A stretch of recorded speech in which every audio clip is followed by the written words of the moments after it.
going. Way, here we are. We are live.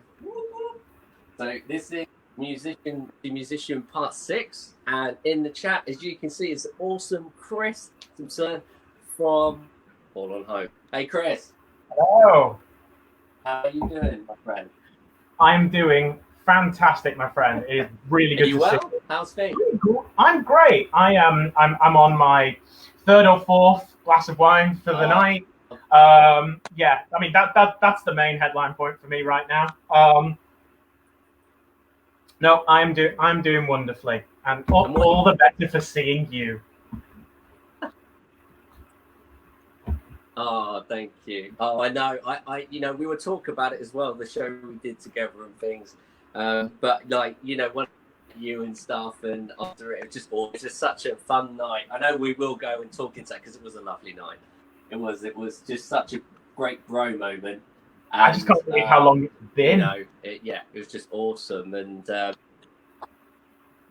it's been is it a good year or 2 maybe? It's a little while. I think we're past 18 months now. I think we were at the ATMA I think it was October 2018. We were in the ATMA in Manchester, weren't we? I think that was the last time I saw you in person. Yeah, it probably was actually. Yeah, it probably was. It's too long. It's too long. It's disgusting. We have to sort something out, definitely. Absolutely. It'd be just awesome. It'd just be so good to see you and everyone, and yeah, it would be just so cool. I hope all the fans are cool out there and happy and enjoying all the exciting music coming out of all the bands, but also being here with us tonight, especially for Hope. I just love what you do, and I'm going to go into an amazing way, because this will be really interesting, because obviously, as you know, you talk about history a lot and things like that, so it's going to be really exciting when we get onto that subject. And how you do it is just mind-blowing. What's the weather been like? What's it been like? How's the weather? It's turned. We had a week. We had some gorgeous weather for a while, and now it's kind of, I think that might have been it for summer. I think we may have had 2 or 3 weeks of glorious sunshine, and now it's back to raining. But it's fine. It's fine. I have no plans for significant outdoor activities, so yeah, I'm good.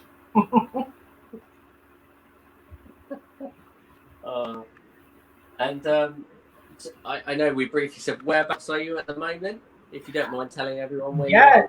I am. I'm currently in an undisclosed location in the Peak District in Derbyshire. I am checking in on a friend's house that has not been tended to since the start of lockdown. So yeah, that is where I am currently. I won't go into any more details than that because it's not my house.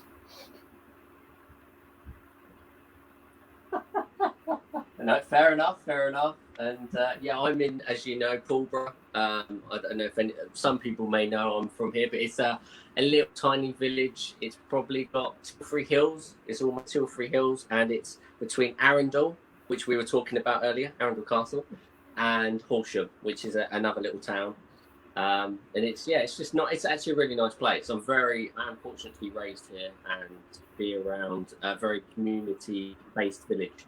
It's especially when a lot of people know you and stuff, you've grown up being the person you are. It's just really nice, and yeah, I'm very lucky because a lot of places are very different to our village.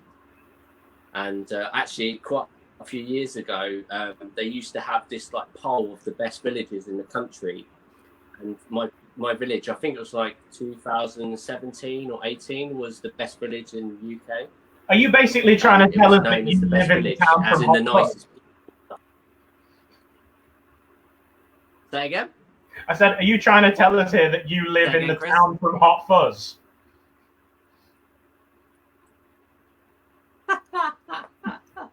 Oh, that would be a town and a half, wouldn't it? For the greater good. That's a great, you know. Right. Yeah. It is a great film. And what was funny is that this about like I don't know if it's the nicest people or the best place to live, or I can't remember. But my auntie told me, I think it was, and I was like, really, it exists? And I looked it up, and I was like, wow, we're actually there in the paper and everything. It was really bizarre. I was just like, who come up with that concept? Like, it's just, but it was great. I guess it's nice to, when you live somewhere and other places know what it's like where you are. A bit like what we were saying earlier of where we like to travel and what where we'd like to go and stuff like that. And when you go there, and you're like, this is the best place ever. It's really cool. I've been, like, when I went to Venice, I really liked Venice. Been there a few times. That's really nice. And Bristol, I like Bristol a lot. We were supposed to be playing Bristol this year. When you're traveling. Say again, man. Sorry, one more time. The sound is a little bit is cutting in and out. So one more time. Oh, yeah. I was saying that one of my favourite places to go was Bristol. Mm-hmm. Yeah, Bristol. Yeah. That was one of my favourite places to go, and I was just thinking, what was yours in like the UK or wherever else you've been? Where's your favourite? Oh, wow. Okay, big question. All right, in the UK, it's probably, if I'm not here in Derbyshire, in the Peak District, which I love because I have family roots here, and it just makes me feel calm. Just driving around looking at hills, that makes me feel calm. I'm a big fan of York. Love York. Fantastic, gorgeous city, fantastic history. And home of the amazing Sellsword, who I'm repping today. We played with that. That was one of the two. Of course. I think that was one of the two gigs that we managed to get in this year before events. And it was fantastic, their farewell show, and that for their Singers Due, and that was absolutely fantastic. So yeah, I'm a big fan of. Oh, and it's also where I had my honeymoon 2 years ago. So I love York. Big fan of London as a tourist, but I don't know if I'd want to live there. But they have got the best museums in the country, so you can't really argue with that. But yeah, abroad, I get to go abroad so rarely. It's untrue. Love Rome. Rome is gorgeous, but have only been twice in my time. I think the place I've been the most is France, with various school trips and battlefield trips and stuff like that. So yeah, got a lot of love for France. But yeah, so that's the long answer to a fairly straightforward question. That's really cool. Yeah, Sellsword, brilliant band. Oh yeah, so good.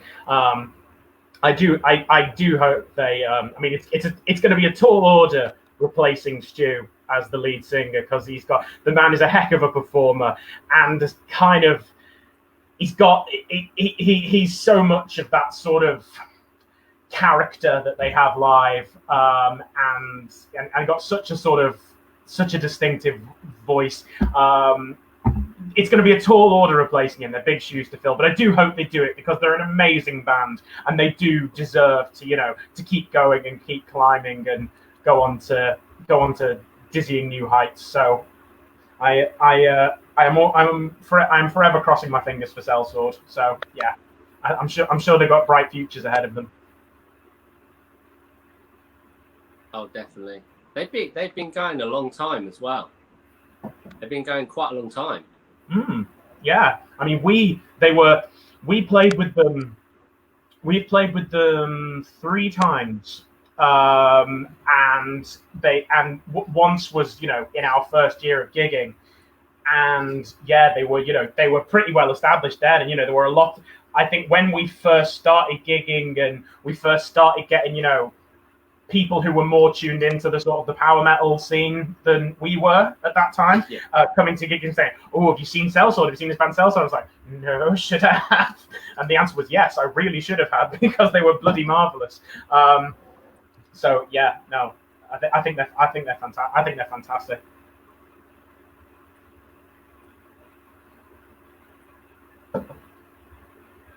Yeah, no, they're a good band. I don't think I've had the pleasure of being on stage with them, like playing the same show as them. I've been on the bill before. I don't think I've nearly have when I was in Windsor Edge, but I don't think we ever did. But I've definitely seen them a few times live, and they are really good. A really great band.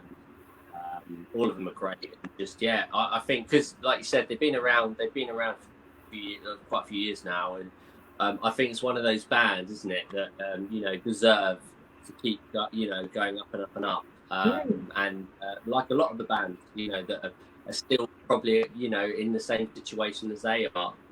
I think I think in the next few years it'd be quite exciting to see where bands are going. Definitely. I think that's sort of the exciting thing about sort of being part of that grassroots level unsigned metal scene, is that you've got no idea where stuff's going to go. You could be playing with, say you're playing a gig with 4 other bands. 2 of them, chances are at least one of them isn't going to exist in a year's time. But one of them's probably rocketing up to some sort of amazing level of success. So yeah, it is great. It is fantastic to see people, to see all these people succeeding. And it's one of those. It's kind of, when you see people do that, I mean, I suppose it kind of gives you that bit of extra hope and encouragement. I mean, I remember back years and years back. This will have been back in 2015, I think, in my first band, Cathar, which actually involved 80% of the members of Forlorn Hope, with 2 other different bass player and a second vocalist. We played the first ever Northern Symphony Festival in Selby in Yorkshire, and we briefly got chatting with and then went and watched this band called Control the Storm.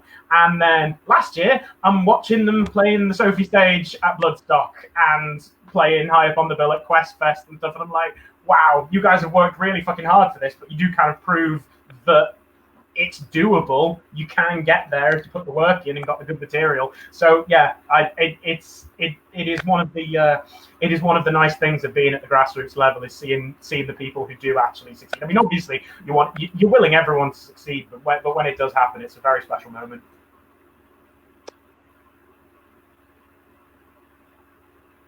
No, I 100% agree.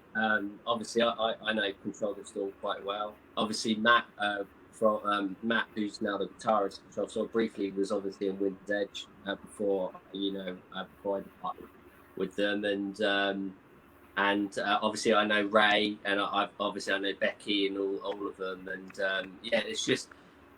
they're just a great band, and it's great when you go through the motion, don't you, of playing beside these kind of bands and other bands as well that are higher profile than other bands, and then just seeing everyone blossom in different directions. It's just fantastic, and especially when you get to do a festival or share a stage, you just create a really special musician bond. Yeah, I think it's just awesome. Absolutely. And to be fair, actually, on Control the Storm, I have to mention that latest album of theirs, Evermore, is fucking stunning. If anyone listening who hasn't bought or downloaded the new Control the Storm album, do it. It will improve your week.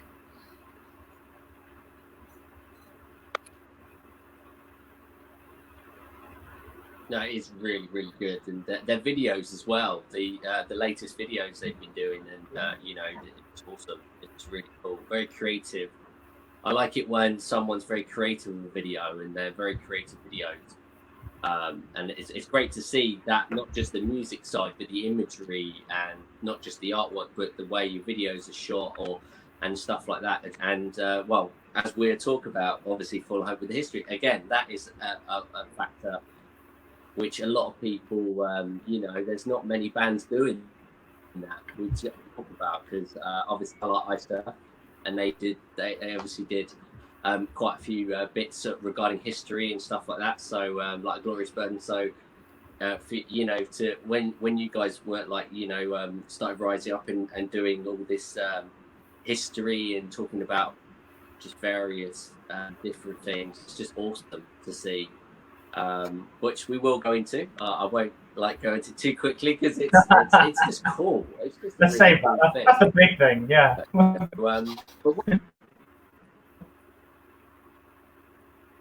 what I'll start with is your artwork that you have for Forlorn Hope. It's just awesome. How did you go across the kind of process and to get that visual that you wanted from the artist to deliver? Well, I completely agree with you. It is awesome, and I feel it's not big-headed of me to say that because it's not my work. So it's fine for me to gush about how fucking brilliant the artwork is, because it really is. Yeah, our cover artist is a most excellent Australian gentleman called Mitchell Nolt. You can find him online. He goes on website. He's on DeviantArt. He's on all the social medias. Take time, go find him. His stuff is amazing. He's done a fair few bits for other bands. But I became aware of his work. I think through DeviantArt years ago because of my own interest in history and stuff like that. I think I must have just chucked in a casual search for Waterloo or something along those lines and just sort of seen what was there. And then I found this guy with these amazing paintings that could have been done by, Lady Butler or one of those amazing, or one of those other amazing, Victorian sort of battle artists. And I see that and I go, oh, this is fucking great. Yeah, follow. And that was, that was before Forlorn Hope was even a thing, was even an idea, really. And then fast forward to 2018, we've recorded our demo EP. We've done the first 100 copies of that, which were just this plain black card sleeve with the logo on. And then we need to do a reprint. And we're also thinking we should probably get some t-shirts and stuff like that, probably get some merch. And we wanted to go for something a bit better than just, not better, but something more than just the logo. So I sort of thought, well, it would be nice to get some proper artwork of this. And I was like, and obviously Mitchell was the first person that came to mind. And in my head, I was like, well, he probably won't be interested, or he'll probably be way out of my price range or something like that, because he's a proper artist, not like us. But it was one of the, but having seen his stuff, is very detailed. So I could tell, you could immediately tell there's loads of stuff. There's a real passion there for the history, for the subject matter, which I think was the kind of thing we really needed, because it's the kind of thing we try and get through with our music. But it would have been quite difficult. Ideally, we want something with that level of research and expertise and passion behind it that it really comes. That all comes through in the detail of the piece. So it probably would have been quite difficult for us if we had to go for, someone who had those artistic talents, but wasn't really into history or didn't really know much about it, or wasn't willing or able to, do the sort of research that Mitchell does. And, have to sort of constantly explain to them this and that. Because I know our fans, and I know that if we put up some artwork that with something historically inaccurate, if the uniforms were wrong or something like that, I don't think they'd let us get away with it. I mean, I wouldn't have let us get away with it if I was a fan of this band. But I'm an appalling spanner. But anyway, so I thought this is the kind of person we need on board. So I've sent him a message. Like I said, I didn't think anything would come up. Like a lot of stuff in this band, actually. It's a recurring theme of me going, well, probably nothing will come of it, but let's have a go. And I sent that email, and he was really up for it. And we got it sorted. And then he came out with that first piece, the 95th Rifles piece, that was the cover of our EP for the second print. And then we had as the original T-shirt, and that we've reprinted as a T-shirt. It's in the sleeve notes and all this stuff. And then we've had a couple more pieces, and and his stuff is always great. He always puts in so much effort, and he always kind of. There's always more in the piece than you ever thought there'd be. I mean, the prime example is the album cover, because obviously if you've got the album as a hard copy, or you can see it, I think you can see it on our website if you look for it, maybe in the history section, but it's a full panorama that goes on both sides of the thing. And he's put so much research and detail and effort into it. There's all this new stuff. And he's just done a new piece for us, which we haven't released yet, but we've been sitting on for a couple of months now, actually, for our upcoming new release. And again, and it's a different period of history. It's something new, something fresh. But again, he's just risen to the occasion fantastically. And every time I look at this new piece, I'm like, oh, there's a little bit I didn't notice before. There's that. He's just got that flavor. So as far as I hope that we can just keep this working relationship going forever, because I love the man. I love his work, and genuinely, it has been. It was going with that was I think one of the best decisions we've ever made in this band, because for all people say, oh, you shouldn't judge a book by its cover, people do. It's really important that you can hook people in. I think that if bands can, I think bands should always try to get good artwork, because if you click onto a Facebook page and you see the first thing you're going to see is whatever that cover banner is. You're going to see that artwork, or if you pick up a CD, the first thing you're going to see is that cover. And if you can get something really eye-catching, it's really going to intrigue people, it's going to drag them in. That's it. That's kind of the most important part of the sale, really. It's the kind of thing that's going to make people pick up your album to sort of check it out, to see what it's all. People who haven't heard you, people are going to pick it up and go, oh, let's see what this is all about.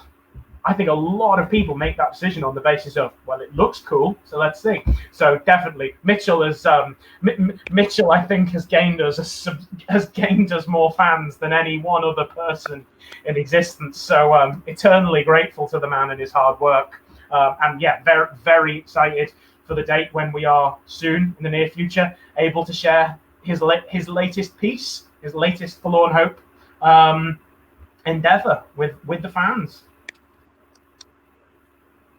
Oh, that's just cool. And do you know what? You've literally said it spot on. Not just because he's an amazing artist. I have seen it on your website.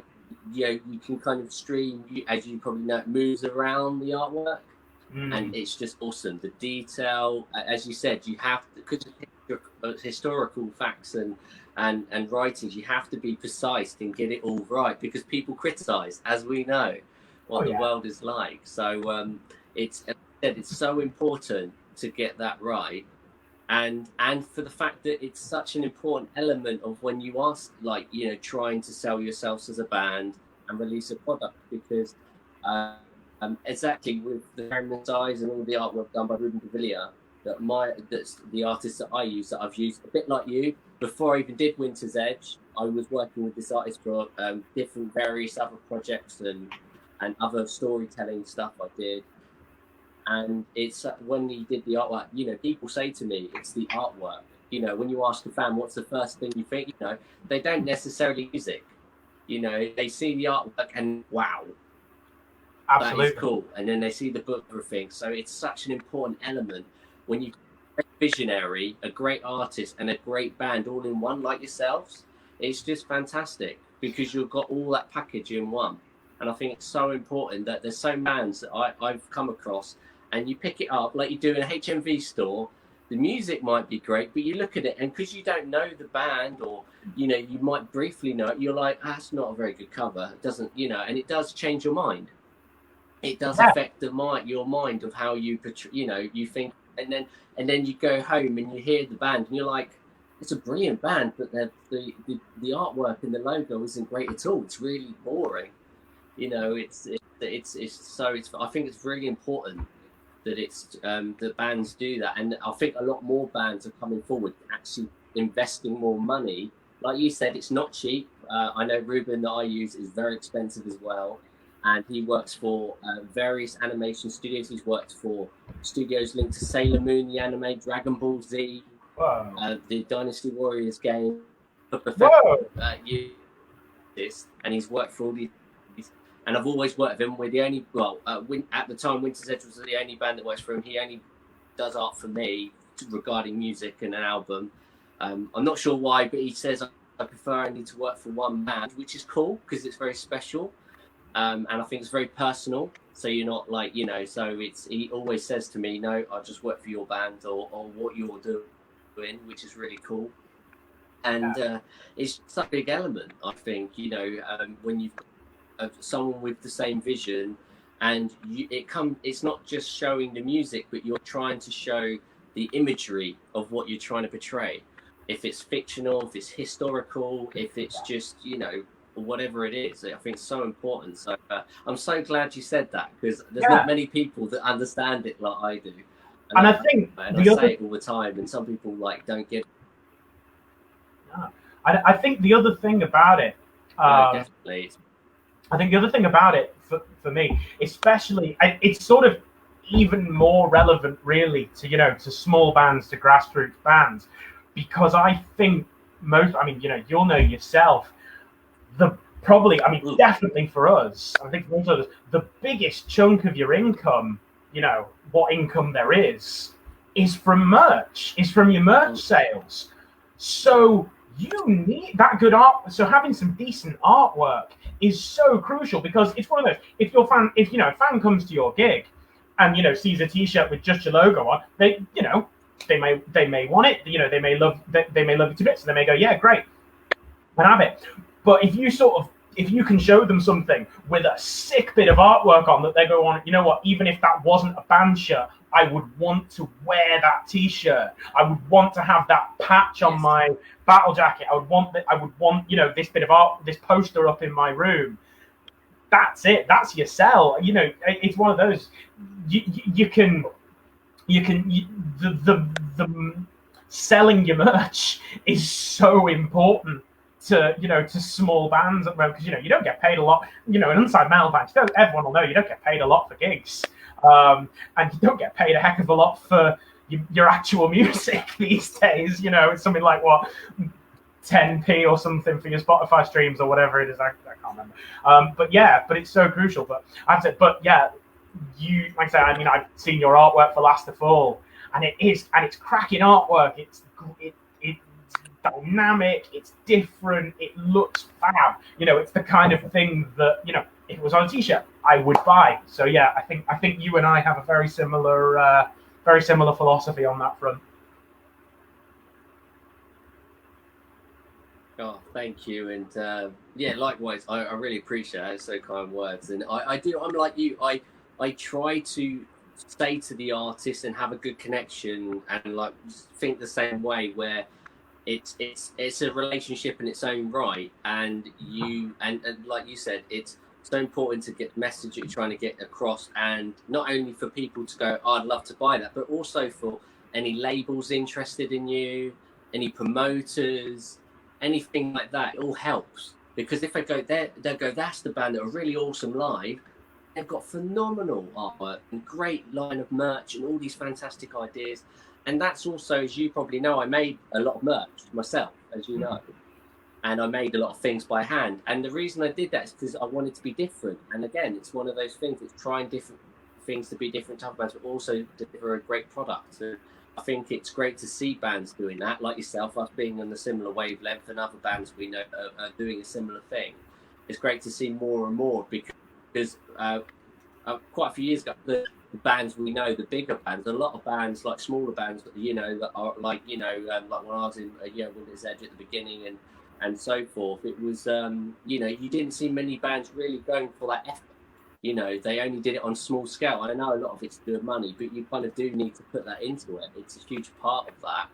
And as we were talking before this chat, money is an investment, and the band is an investment. You do have to invest, but you also have to think, how can I do it on a good price, but also deliver what I would like, my vision, you know, my iconic thing for what it's you first and your band members before the fans, then it's the fans, and then it's anything else beyond that point. You know, so I think it's really important, as you said, and I think it's great. It's awesome. You know, what you've got going. As I said to you, I saw you shop and I was like, it's one of the best, it probably is, out of my top three, it's probably the best merch shop I've seen. And I'm not joking, it really is. It's probably the top three. It's straight away, I went on there, it's easy to use, easy to find stuff, and just awesome. I was just like, this is cool. This is a great example of what people did, you know, bands, musicians, anyone that's looking at doing it, starting off, or even as some pro bands, some of them should look at it and go, that's a great what they're doing with that. Maybe I should look at that. And people do, they get ideas from each other. Everyone does it. I do it. Everyone does it. You get ideas from other bands and you go, oh, maybe I'll look into that. You know, it's really cool. We're all in it together. We are all trying to slightly outdo each other, because that's the whole point. You are trying to raise the bar each time, but you also want that friendly relationship with your bands and have that great relationship. You know, yeah, you might be doing better than some musicians, you know, but you have that respect factor. You know, you respect one another, and you know, and you're but all after the same thing. You know. And as you said, especially being like a musician like yourself, you know, you don't earn. You know, we don't earn a lot. You know, merch really, you know, it really does help. You know, the merch sales, as you said. So yeah, I agree, 100%. Yeah, I totally feel that. I think that's a great thing. I think you really hit the nail on the head there. That, you know, all those bands who are sort of at this grassroots unsigned level.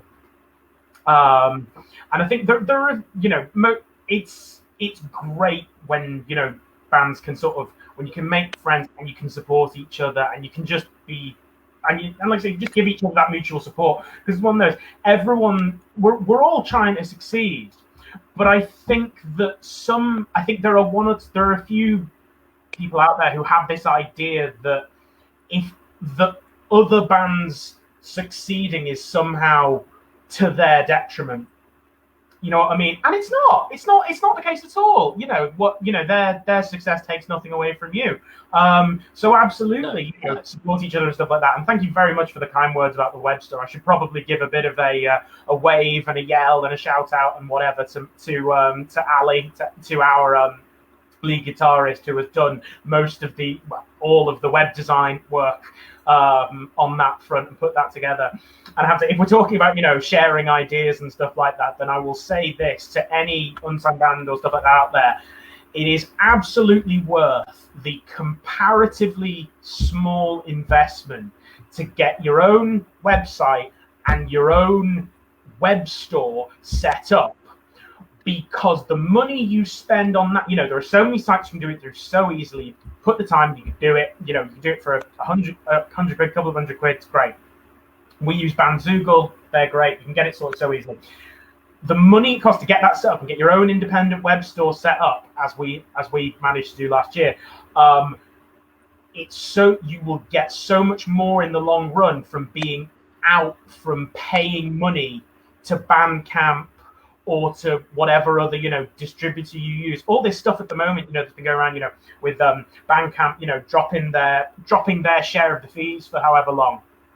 It's great, but it kind of hasn't affected us a whole lot because we've managed to get away from that. I mean, Bandcamp is a brilliant service, and especially if you're just getting started. But, you know, if you've really got a momentum going, if you can if you can get the money in for that initial investment, invest, get your own web store, and sell your stuff through there, because the only person you're paying then is PayPal.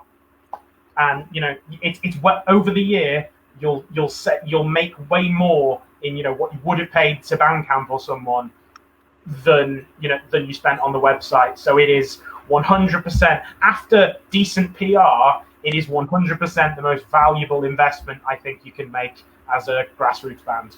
There you go. That's my bit of sharing wisdom and and experience. If anyone's interested. Absolutely. So if anyone has missed it, obviously at the end, re-listen to all this again, and all what we're saying is so important. And you, like you said, if there's bands or anyone looking at joining a band or musicians that don't really know this stuff, it's great. That's a great bit of advice, Chris. So I really appreciate that. It's just perfectly delivered, absolutely perfect. And going back to your artist and everything you said before as well, just perfectly delivered. And no, it's honestly great to have you. And I was going to say, we have Alan in the chat, and he had said, I was at that gig in Selby when, Kaffa played. Okay. Oh my God. Was that was your band, wasn't it? Yeah, Kaffa, that was our very first band. Wow. Back in 2015. Hi, Alan. I'm so glad you were there for that moment, because you know what? It was a bloody good day all around. So yeah. Hi, Alan. Salute. I drink. Cheers to you, sir. And yeah, it was a cracking day, that. Oh, fantastic. Oh, it's so good, isn't it, when a fan or anyone in the chat brings up something, you're like, how old was I when I did that?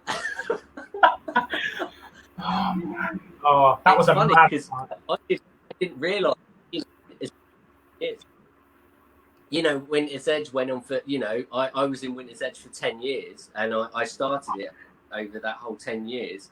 And when I look back, I was just like, I can't believe it's been 10 years. Yeah, 10 years. Yeah, so it's when I started it as the solo project, before I departed, it's crazy. I'm 34 now. I'm 34. Fuck, basically dead. It's time. Time really does go quick. It's crazy. But I'm loving where I'm going next and seeing it. Like we talked about bands and where they're going next. It's just exciting. It's just exciting. And it's all awesome. Brilliant. So what I was going to talk about next was basically, let's start from the beginning. So before I go through obviously all the awesome history, so with the very first Forlorn Hope, how it all started, how far away, right. pretty much the art which says it all. Far. Okay, I suppose there's sort of. Obviously, we get asked this in basically every interview, but there's sort of two threads to the story of how Forlorn Hope got started. Because, the most important one is that, back in 2015, most of us, me, Alex, Danny, Jade, were all in this sort of vaguely symphonic project called Cathar, which was an excellent sort of experience for cutting of teeth. It was my very first band. Before that, I had no concept of even, the idea of being in a band just seemed so out there to me. It was something I sort of did, and, I didn't think I could do it, did it. It was a great experience for me from that perspective, but didn't last very long, but hey, there it is. But, it was a great experience. And, then Cathar ended in 2015. Danny and Jade went off and did a new band, Ex Morte Vita. In the interim, I fucked off and did not a whole lot. Wrote some film reviews online. That's about it. Ali worked on his solo project and stuff like that. But then in 2017, by a sort of random series of events, the four of us got back together to start playing some covers for a bit of fun. It was for one particular event. And we started playing, heavy rock / metal covers of pop songs. And it was great fun, We were bashing out like Taylor Swift, Miley Cyrus, and ABBA, and all this stuff. It was hilarious. And we got in on bass John Ruffley, who had been in a band called In Sorrowed with Danny for many years. That was Danny's band before Cathar. So we'd all played with each other in various combinations before that. And then in 2017, we were doing this covers band for a bit of fun. We'd done a couple of gigs, and then it was sort of getting towards the autumn time, and Danny turns around and says to me, look, this is going really well. We've got a good unit here. We have a nice chemistry. We work well together. There's no ego in the room. Have you thought about us maybe doing something original? And so at this point, this is where I rewind to the first thread, which is this idea / project that I've been sort of playing with for years. Because I have been a fan. I've been an enthusiast, let's say, for military history for many years now. Definitely due to the bad influence of my dad, who is a massive First World War fanatic, but also got me into all sorts of other stuff, including metal. So basically, all of this is his fault. But then I got into, many years back, I got into Bird and Cornwell's Sharp books and the series, and that for me was a gateway to the history of the Napoleonic Wars and the Peninsular War and all stuff, which I love. That sort of, my that became my, into all history and all military history, but that became my personal little thing that I was most into. And around about the time after Cathar finished, so 2015-16, I'd sort of been thinking I'd really like to do some songs about this, because obviously I was a big Sabaton fan. I Iced Earth, Glorious Burden, and obviously, there's plenty of other metal bands that have written historical songs before. So I was like, well, it's not like it's a good match. There's a reason it's been going for years. So I was like, I'd love to write some songs about this because no one's really done it. Didn't have much of a grasp on writing songs really because I'd written vocal lines for Cathar, but apart from one or two where I sort of mashed out a couple of chords and given them to a proper musician to actually turn into a real song, hadn't really written much songs. So I sort of came up with some rough bits. And I wrote some lyrics, which I was really proud of. I actually wrote the first Forlorn Hope lyrics not far from where I currently am. I was in Derbyshire on a bus where I wrote most of the lyrics to Vive l'Empereur. And at this very kitchen table, I wrote most of the Talavera lyrics with like Wikipedia and two different books open in front of me. But then I sort of had these lyrics and I had these ideas and I had a few chords because, I was a ropey guitarist back then. I'm a passable guitarist now, but I was a ropey guitarist back then. But I was like, well, so what I did was I took them to a proper musician, i.e. Mr. Alexander Bishop, our current, our lead guitarist now in Forlorn Hope. And I said, hey, can you help me out with this and make this a proper fucking song? So we sort of worked on that, bashed a few things out, and it ended up, we got some really good stuff down. I thought it was great, and then it kind of went on a Guitar Pro, and it went in a lyric notebook, and then it just kind of sat there. But it was always there, in the back of my mind, this idea of Forlorn Hope. And I had the name I had with that way before we actually went, let's have a band, because it was like that's a bloody great name for a band. So that was there, and then. So that was there, sitting in the back of my mind, sitting on a computer for years, and then flash forward to 2017, where Danny says, "Do you want to try something original?" And I go, "Well, I've got this idea," and I'll be honest, I did not think they were going to go for it. We had a little set. I was like, right, you know what? Fuck it. I didn't think I'd ever really get a chance. I had in my head this idea of, well, I'd love to get a band together and properly do this project, but I don't think it's ever really going to happen. Or if it does, it's going to be years and years from now. And then this popped up, and I was like, well, what the fuck? If they say no, they say no. But let's pitch it. So we went to, we had a proper little meeting. It was great. We had a proper little meeting in the Swan in Liverpool. Fantastic pub. I look forward to being able to go there again and hang out with all the beautiful Morlocks that go there. Wonderful people, a lot of them. But yeah, we had this meeting, we sat around this table, and I said, right, this is what I want to do. And I gave them the full pitch. I said, this is the idea. I want to work on this up. I want to do this period of history. I want to do this concept album. I want to call it this. I want it to sound a bit like this. What do you think?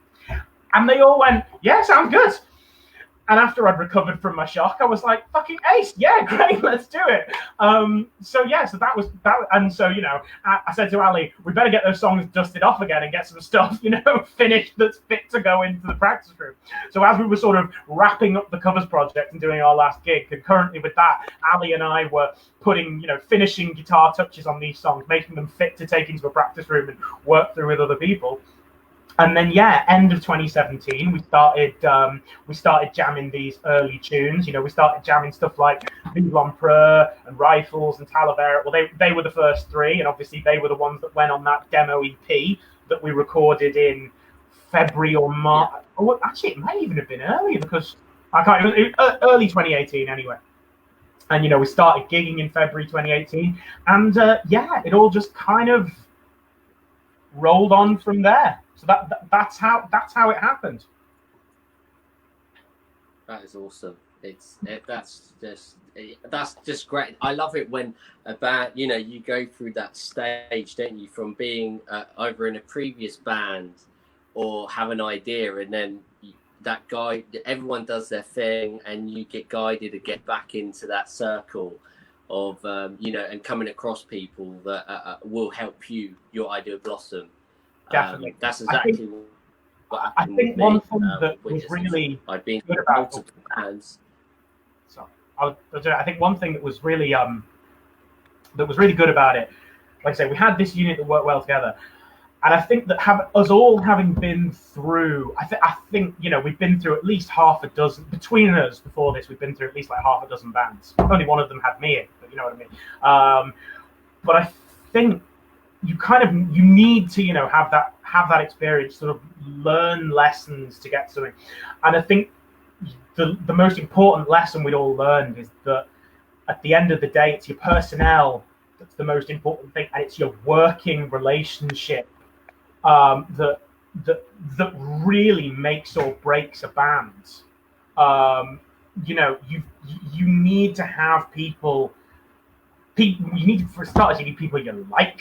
You're going to spend a hell of a lot of time with these people. So if it's someone who pisses you off no end, don't even bother, because it's just not going to happen.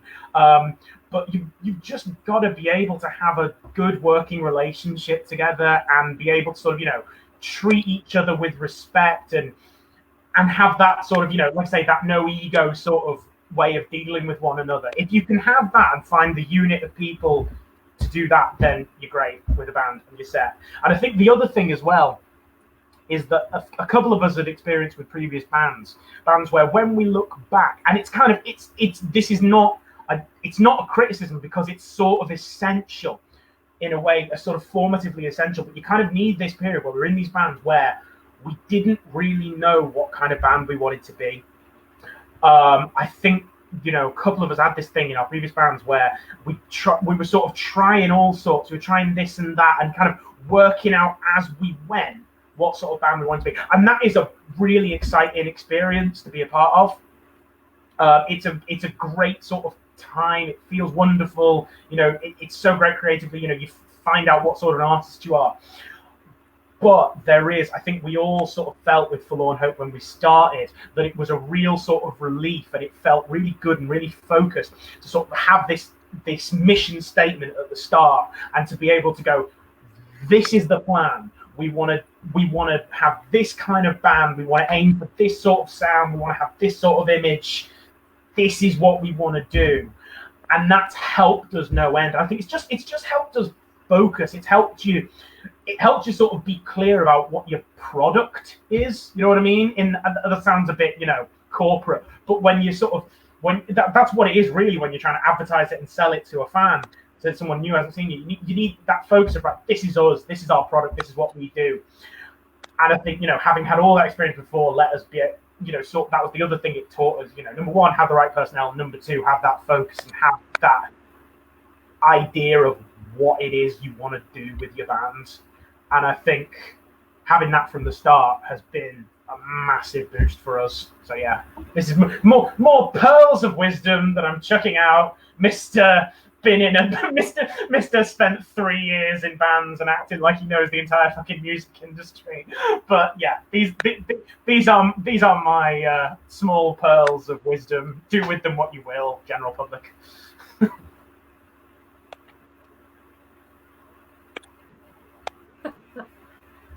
Literally, I was going to say the exact same. So basically, yeah, you pretty much nailed it. What I was going to say, what I've learned. So I don't need to say no more. It's literally the same story, which is great. Again, having that connection with like not just a member from the band, but another musician and a friend, because not everyone gets it. So it's again another lesson learned to anyone that's listening. Wisdom of Chris, of course, and definitely. Spot on. Just you couldn't say it any better, really. So it's just awesome that you get it and I get it and other people will get it, and I love the fact you brought in the business side, because you are, again, you're in it together, but you are looking at it in the business side as well, and you are striving. Your point is to be. We don't all want to be the same level all the time. That's not why we do it. We do it for the love of music, but also to get to where we want to be, and to reach out. To do that helps you reach other people and bigger, like more fans and all that. So it's such a big process. And like you said, if you've got that guide at the beginning, like good artwork or even good music or whatever it is, great story ideas or storytelling, that is the best thing you can have as a starting point as a musician. If it's a project, a band, whatever it is, it's the best thing to have at the beginning, because that will help you grow into what you want to be. And yeah, as you said, perfect. Absolutely perfect. I love it. I absolutely love it, Chris. I think Alan did say something. I was going to see if I can read it, but it did come up on feed.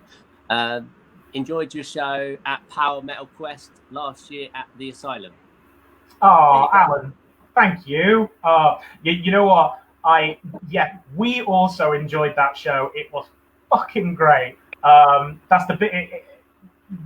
Such a landmark gig for us. That, like I say, I will be eternally grateful to Dekesis and the whole Power Metal Quest Fest crew for giving us that opportunity, for taking a chance with us and letting us open the festival last year, because it was after the PR campaign with the album being released. It was one of the biggest boosts we've seen as a band, and just the opportunity to get up there on a stage which is on a way bigger stage and play to a way bigger crowd than we would ever normally get to under our own steam was thrilling.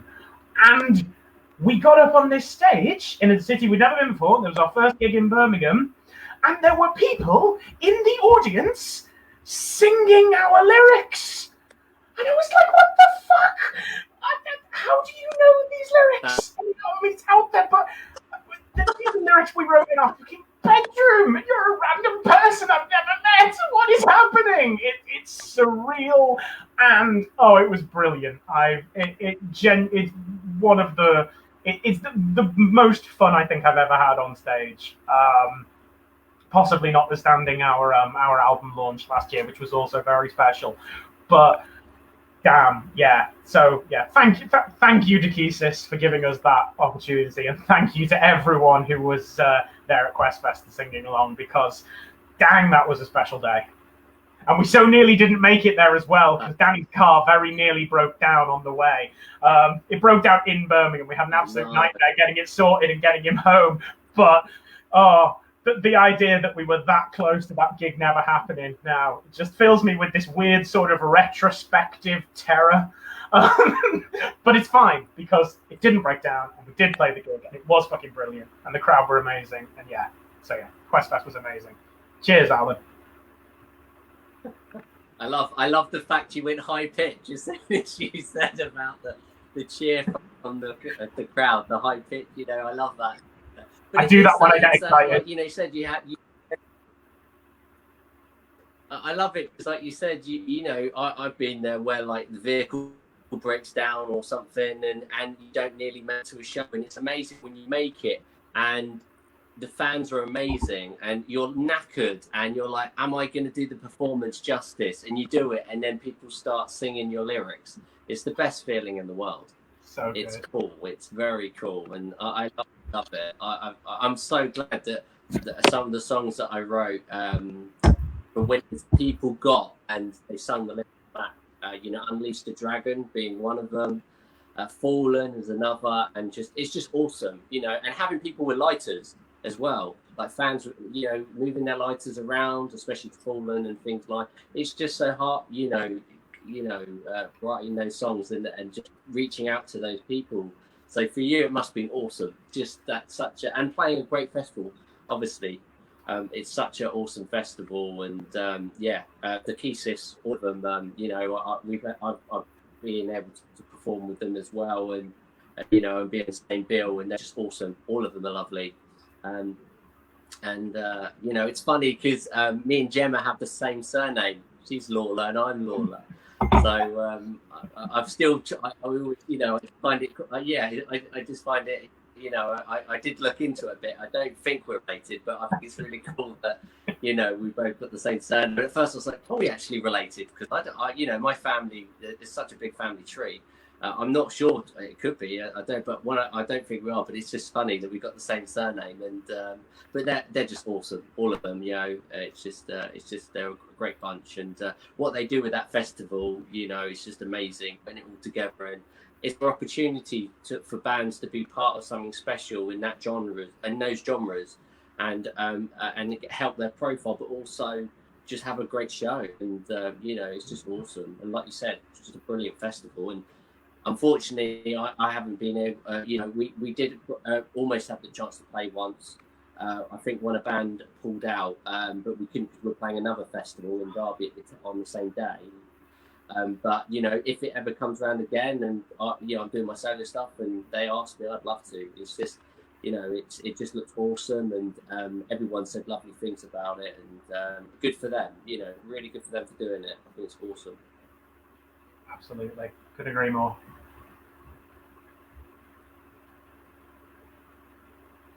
And I was going to say, with talking of gigs, obviously, because that was a very big for you. Do you remember, you were saying, obviously that's one of your best gigs. Do you remember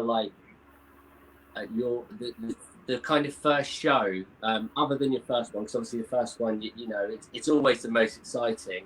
But later on, you kind of felt that this is where I want to be as a band. I really enjoy singing live and performing live, because that's a challenge, because you play guitar and sing.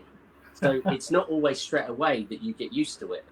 I know, doing backing vocals and playing or anything like that, or just playing in general on solos, because you don't want to make a mistake. What is it like for you being the front man, playing that show that you were like, I love where I am, I'm doing it how I want to do it, I'm comfortable where I am.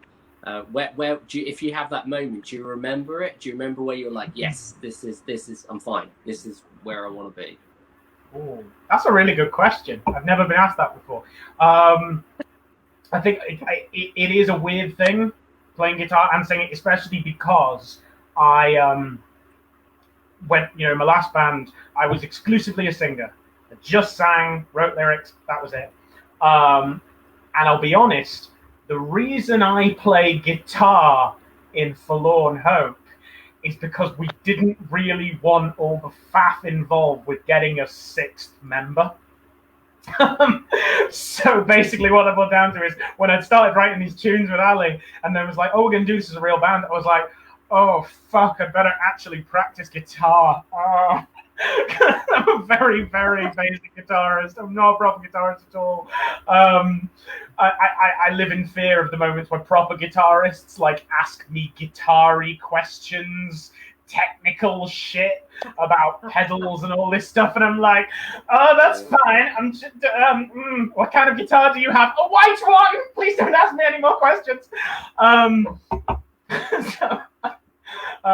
So yeah, it was weird. It was a very weird thing. And I think the one thing that I'm still kind of getting used to, but I'm mostly there now. It's just occasionally I'm like, I wish I could, is being tied to a microphone stand. Because obviously I was used to, grab the mic and go wherever the hell you want. Now, kind of where I am. And John, our bass player, he's not tied to a mic stand. He's always off in the crowd or on the bar or wherever. You can't. You need to nail him down half the time. And half the time I'm like, oh, I wish I could go and do that, but no, I have to stand here and bloody sing, don't I? Yeah. So at some point, I will be investing. And although I have to say, for 2018, we supported Raven, the fantastic three-piece New Album band from up in the Northeast. They're amazing. They one of those bands that just sort of were there at the time, have kept going, are spot on. They're so polished, and they're just so down to earth. We supported them in this little show in Liverpool. Hardly anyone there, but their singer who plays bass has a Britney mic, has one of the wireless, mic headset things. And I saw him doing that and walking around, and was like, that is what I need. This is the thing that will enhance my front manly abilities. So one day I'll get one of them, but it's a lot of money. But anyway, yeah, the point where that became, I don't know about if there was ever a point where, playing guitar live and singing live, point where that landed personally for me, because I had that bit of practice doing it in the covers band. So it wasn't entirely new when I started doing Forlorn Hope. But I think the gig moment where sort of, Forlorn Hope as a thing came together for me was our first, it was 2018. And it was the first run we had at the Metal to the Masses contest in Liverpool. And I think we got through. I think we were in the semi-finals.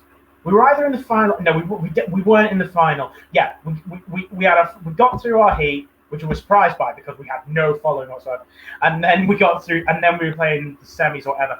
And we just and like I say, it was. We had some personal stuff go on, which I will not get into because it is private. But sort of, it was a bit of an emotional knock for one of us more so, and then spread out everyone. Yeah. And I think there was this sort of mutual feeling that, like, right, and there was we weren't sure whether the gig was going to go ahead, and then in the end we said let's do it. But I think there was this feeling was like, right, if we're going to do this, we're going to fucking do it. And yeah, we just got up there, and yeah, this energy just kind of came, and it wasn't entirely alien. The stuff we played before, but they were, we played good gigs before, but it kind of just really came together in that moment in Metal to the Masses in 2018, and I think that was definitely the point where I was like, right, that's the gig to beat in future, and that's what you sort of do. It was like, yeah, no, this is definitely something. This unit is really worthwhile doing. As much as I already knew that, as a unit, as a group, it was excellent. I'd seen them play. I'd seen us play as a cover band, and it was great. But yeah, I think that was the moment for us. EBGBs it would have been June 2018. Metal to the Masses, and yeah, absolutely, it's semi-final. I absolutely love that. I think that was definitely an important sort of defining landmark for us. Good question. Yeah, I love it. Great, really well, but just a great insight of that as well, because it is like that, isn't it? It's not always like straight away. This is, you do the first show and you're like, yes, this is it. It does take a little bit of time. For you to not just be accepted by fans and people to like your stuff, but you to feel not only comfortable on stage, but feel that same kind of passion that anyone does as a performer on stage. Because it is like acting, and you're also there to do a job and to impress and to gain new fans. So it's not always your, some people say it's their first show, some people say it's a few shows, and then you have, like you said, you went through that journey. And then you played that, and you got to the semi-finals, and then you were like, actually, yeah, this is, and where it is. This is exactly where we should be and what we should be doing. And I think that's really important when you find that moment, because it's almost like a flower opening up. It's a blossom. It's just awesome, and it's really hard because even me to think back for mine when I was in Winter's Edge, it's kind of hard because, like you said, it's a hard question, especially, to think about playing both instruments and also knowing when, is that moment. And I can't, I guess it would probably be quite early on. I'd say, if anything, because I was a visionary and I kind of planned everything quite in advance, like when I did the first Winter's Edge tour that I funded and everything, and, and had it all planned out and booked all the shows and everything myself. I feel that it was probably almost an element of most of that tour that by the end of it, I kind of was like, it was very exhausting, but then I kind of knew this is what I want to do, this is where I should be, because it was only meant to be one tour and one album, and that was it. I wasn't going to do anything else. That was the whole plan. But before that tour, I'd already written another EP. So I was almost in that kind of same thing. So I did quite a few, but so at the end, or was it 6 shows on that first tour? So back in 2015, I think it was. So when I got to that in that March, which was my birthday, I kind of was like, yeah, maybe this is something else. Maybe this is what I've been searching for all this time. And then it happened, and and I think you're right. You get that moment, and you're like, this is fantastic. This is it. This is exactly it. And and then probably from that point on, my first festival, playing in that band, I think was another moment, probably for the same for you, when you get asked to play a festival, and it might not be the biggest in the world, but when you play your first festival, it's another experience, isn't it? Yeah. And you're like, holy moly, I'm playing, and this is fantastic. And you know, and you know, more people, more fans, more people, and you know, and getting to know bands, and yeah, it's just awesome. It's really cool, and where you are now, example, and like where I am, you've taken all that what we've learned, and now we can put it into the next steps moving forward, you know. And it's just exciting. It's just really cool, you know, what's going to happen next, you know. I do think the next 2 years, I think when we, you know, what we'll go through, when we get into better times again, I think it's all going to, like, just the industry is just going to go nuts. I think it's all going to come in one big wave. Definitely. And it's just going to be cool to see all the music everyone's been doing, and you know, it's just going to be awesome. You know, I was going to say, with obviously, as you've said, it's all historical based. If we talk about Over the Hills, awesome, Over the Hills. Yep. You know, what is your favourite song from that? Would you say performing or just listening to? If you were to like nail it down, maybe your favourite two. There's always one that normally on an album. I think actually, I thought maybe I can give you for once. I can actually give you a straight answer, and it's Badahoff. It's always going to be Badahoff, because we, like I said, it's. I think generally in the band, I think we all kind of have this agreement that it's the best song on the album. And I think there's a few aspects to that. It has, for me, it's very, you know, especially in the music as well, it's very story driven. It has this real, it has this sort of, I'm just gonna toot my own horn right through this. So yeah, that disclaimer's going out. I'm gonna say great things about my own stuff. It has this great like cinematic kind of sweep to it. It has a real intensity that I think not any other song on the album has, and I think it shows when we drop it live. Like I remember before, I think even when we first started playing it, when we dropped that live, there's a moment. I think there are people in the crowd who are going, "Ooh, all right," because it has that full-on, in-your-face intensity to it. I love it as a story. It's such a thrilling story, but it's also a controversial story.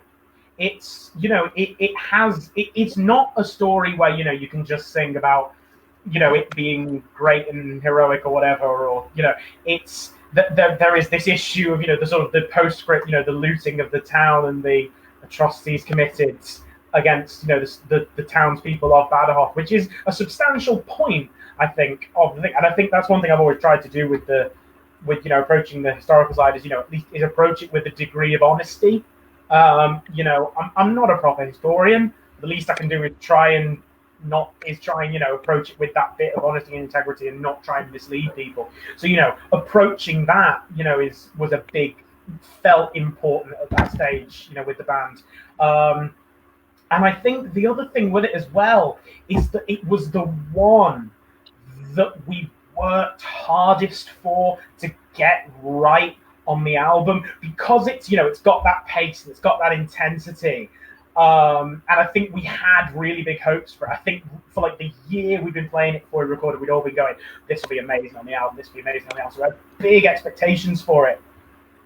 And then we got into the studio and we were doing it, and we'd do a run and we'd go and listen to it and go, it's not quite there. It was the second day of recording, and I remember it so clearly that like a good half of the day probably was devoted to just getting Badajoz down and getting it right. And we worked so damn hard, we slogged, we wore ourselves out hammering this. Danny especially. I mean, his drums really make that song. I remember, because like I said, Ali and I had worked on the guitar and melody and stuff like that, the lyrics, before the band started, and then we got it into the practice room, and then Danny put these drums behind it, and wow, exploded as a track. We were like, oh shit, this is something special now.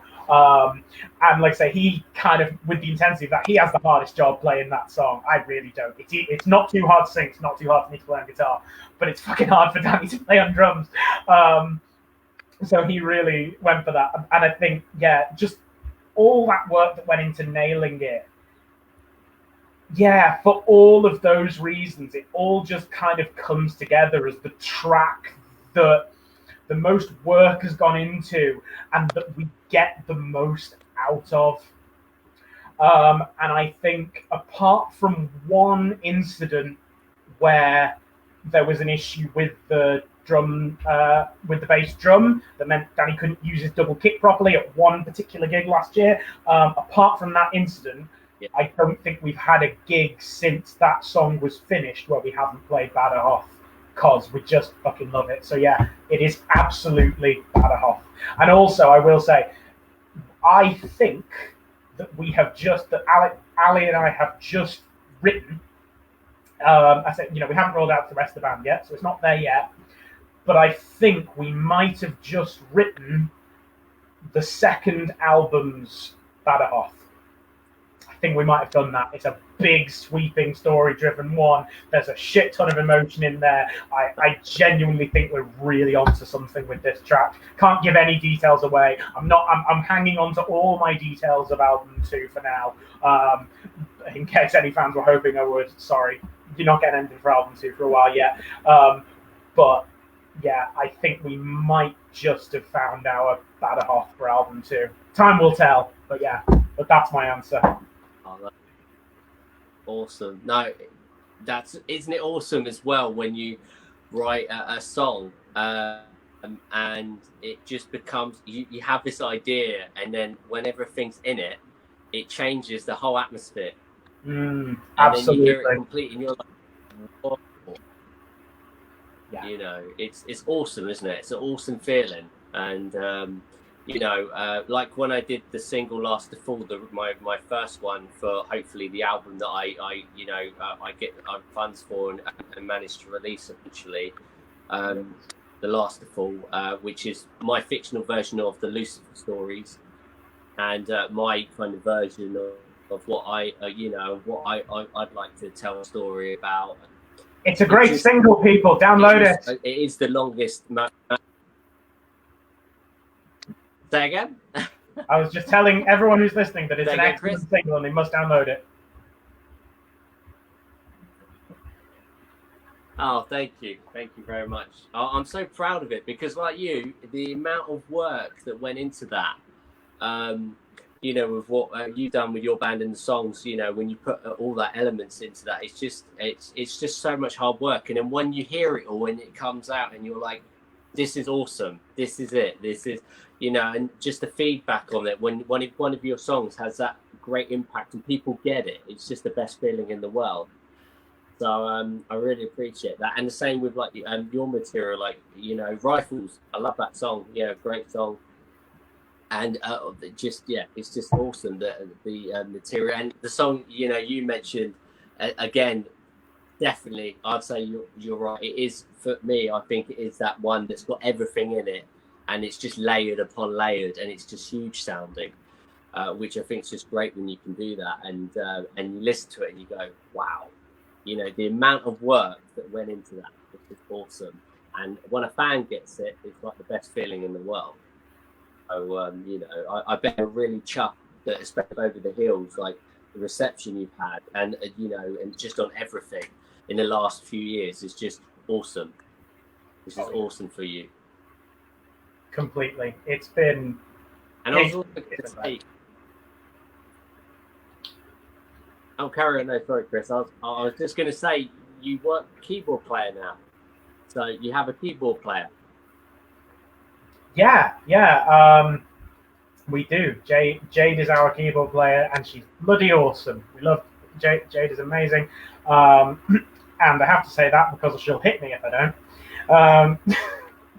No, Jade is awesome, and we would be nowhere without her because she's just, it's, what's really weird. When I was originally coming up with the idea of Forlorn Hope or whatever, before there were actual people and an actual band. I had this in my head. It's like, ooh, you know, because obviously Cathar had been a keyboard player band, because obviously Jade was in Cathar. And in my head, I'd been like, you know, will this be a band with a keyboard player? Will it not? I don't know. Could just be more of this sort of classic heavy metal thing. And then obviously that unit was there, and we were like, well, okay, this is the lineup. It's absolutely going to be a keyboard player band. And now I look back on it and I go, how else could we have possibly done this band? It's such an essential element. And actually, you know what? In that track, Baderhoff, the one we were talking about, it's the bit that makes it massive. It's the keys. It's that intro. So yeah, I love being in a band with a keyboard player. I don't think I could find myself in a band without it now. But yeah, no. As you say, we've been made up with the reception we had for Over the Hills. I think it's been great seeing the two sides come to it. The people who come to it as sort of power metal fans, or as, you know, just metal fans generally, and the people who come to it as history fans, and then sort of meet in the middle.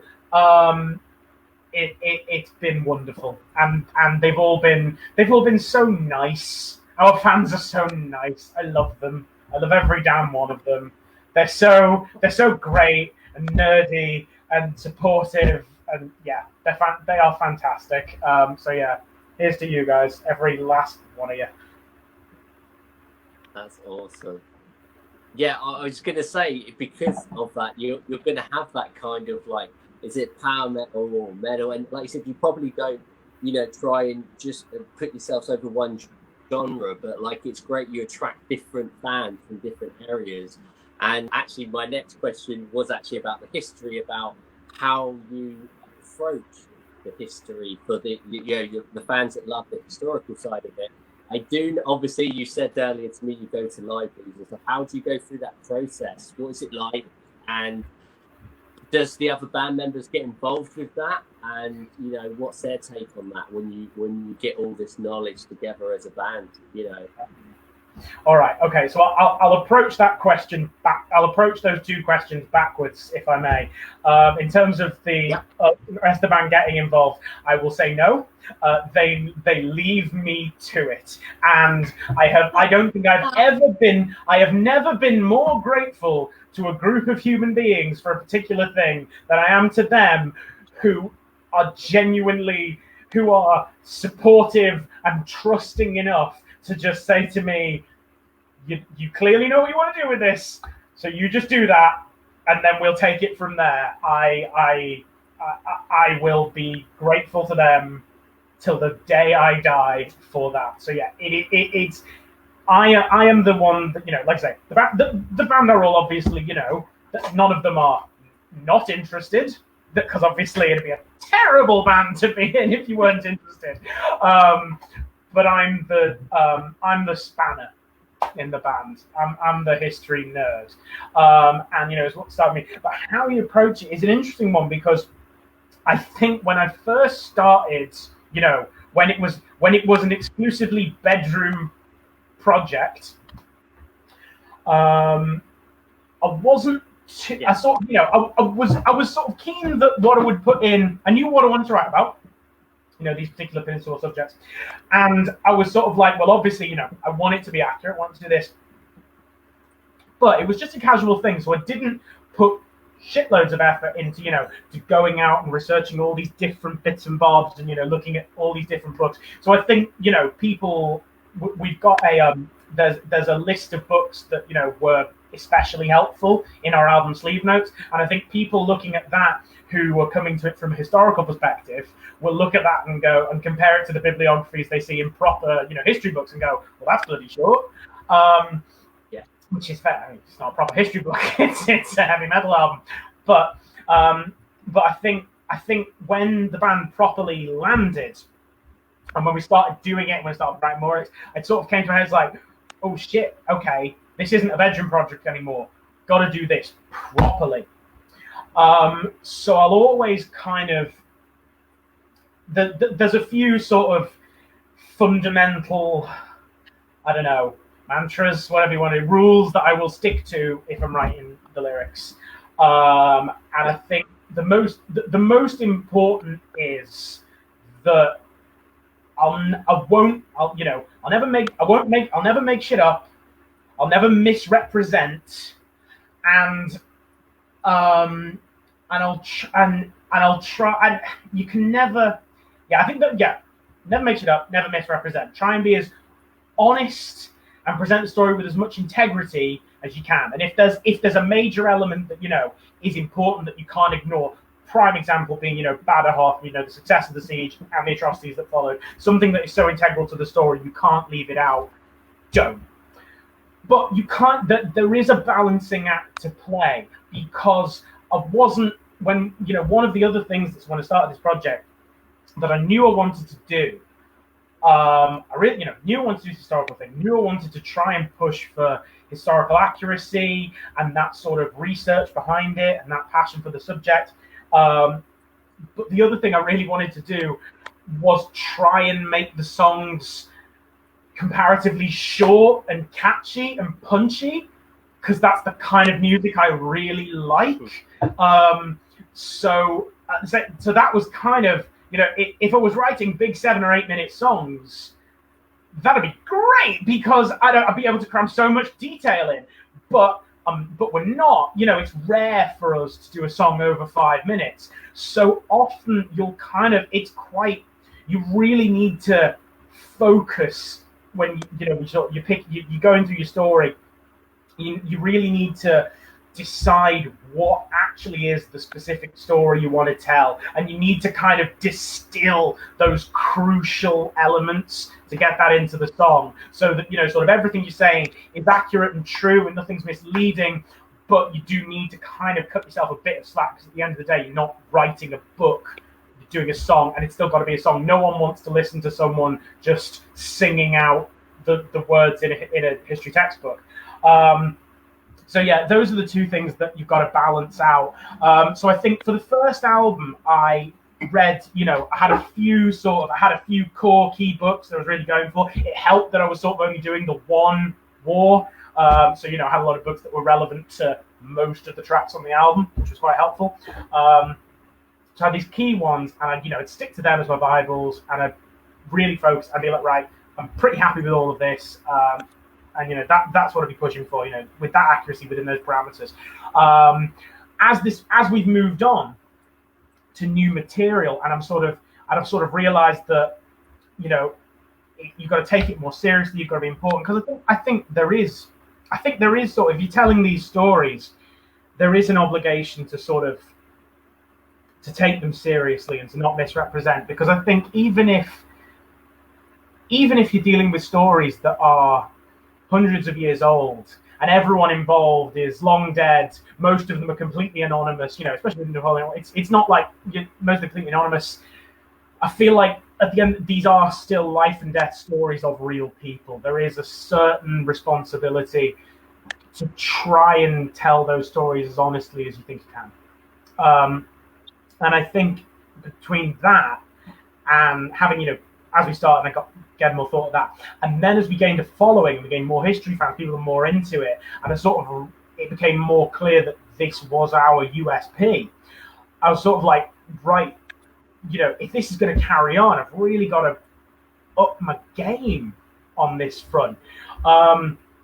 So I think I've been doing more in-depth research, for the subsequent material I've been writing for these 2 upcoming singles, particularly the first one that's going to come out, which we can talk about in a bit if you want. And for the new album, I've been sort of putting more effort into getting a grip on the context of the stories that I'm telling than I think I did with the first album. Not to say I didn't with the first album. I think the first album does stand up to that sort of metric of is this historically accurate? Has this been approached honestly? I think it does stand up to that. But I think that with the subsequent ones, I think the fans will hopefully see, in the reading list that come through and in the history of it, that there's more effort that's gone into that. So I think, that's sort of where I am with that. I will. It's mainly, I'm not I am not a historian at all, and I'm certainly not any sort of expert or anything like that. I am through and through approaching this as an enthusiast who's just trying to sort of do his best and do justice to these stories. And I think that, and so I've gotten a bit convoluted here, but I think so I'll sort of approach them with that much honesty. So I'm mainly, it's just I'm not doing the research, the in-depth primary sources, groundbreaking research that proper historians would be doing. I am reading the work of those proper historians, mainly those books. But I think that, I think that's enough to do, from our perspective, to do those stories justice. And I think if we tell the parts of the story that we want in a way that is, not misrepresentative, so we can tell a really good story and write a really good song that really excites people. And then if someone listens to that, and then what I hope people will take from that is they'll listen to that and go, wow, that's amazing. I would like to know the full story behind that, and then they'll take that and they'll go and they'll pick up one of the books that's on our reading list, or pick up a completely different book or whatever. Then I will consider that a job well done. That's fantastic. I think that's great. And you saying that, as you know, your band is on Wikipedia. Mate, we're on fucking Wikipedia! I couldn't believe that. Genuinely. Well, I found this out, it must have been March or April. Yeah, April, because it was, the start of the the thing that should not be named. And it was because, yes, that was it. It's because we've been planning for ages to do a history section on our website, because it sort of became apparent to us that, because obviously our album, for anyone who's listening who hasn't got a copy of it, a hard copy, buy a CD copy, because the sleeve notes, there is as much space, if not more, devoted to the historical background behind the songs than there is to, lyrics and credits and stuff like that. So that's a lot of information crammed into there. So if you pick up the hard copy of the album, you absolutely know what it is we're singing about, what's inspired it, all this, and where you can go to find out more. But it did sort of become apparent to us quite quickly that we had some fans who were, maybe just listening to us through Spotify or YouTube or some other streaming service, who had mainly just only seen us gigging, and obviously, who weren't particularly aware of the history behind this, because it is a relatively obscure period of history. It's not something that's on the standard school curriculum. So a lot of people, unless they are sharp nuts, might not know it.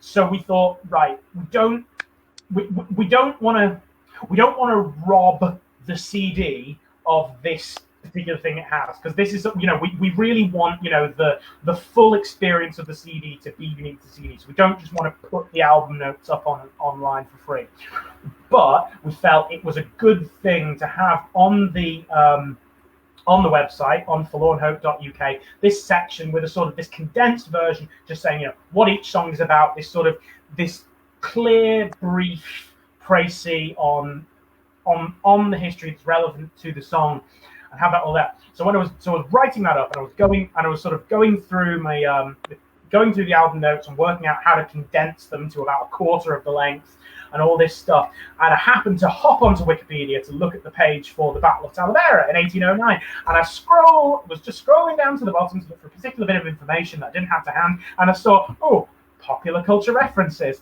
And there's something about, obviously it's in Bernard Cornwell's book, Sharp's Eagle, and the TV series Sean Bean. And then Talavera is the third track on the album Over the Hills by Forlorn Hope. I was like, fucking what, mate? I'm on Wikipedia! It was, I loved it. It made me so happy. It's so childish, and it's such a silly little thing. We don't have our own page, and that's the only one. For the record, I immediately went to every other historical event that was on Wikipedia that we'd written a song about. Went to Badajoz, went to Albuera, went to Victoria, went to Cahoon Grant, all this stuff. Check it out. No, none of them, but we are on the Talavera page. So you know what? I really hope that there's at least one person who's been researching Talavera and looked at Wikipedia and seen that and go, oh, some motherfuckers have written a song about it. Let's see what happens. And maybe we sold a CD through that. So yeah, but I'm thrilled by that. It was one of my favorite things of this year. It's awesome. When I saw that, I was like, that is awesome. It's such like it's us saying about like reaching out to people. It's such amazing things when a fan or someone listening did that and you know added that on there and you know and all of it being attached to the Wikipedia. I just think it's so special. You know, and like you said, you found like someone has done this. Someone has done that. You know, it's just cool, isn't it? It's such a great feeling. Yeah. I don't know who did it either, because I don't know how Wikipedia works. But whoever put that up, thank you, sir, or madam, whoever you may be.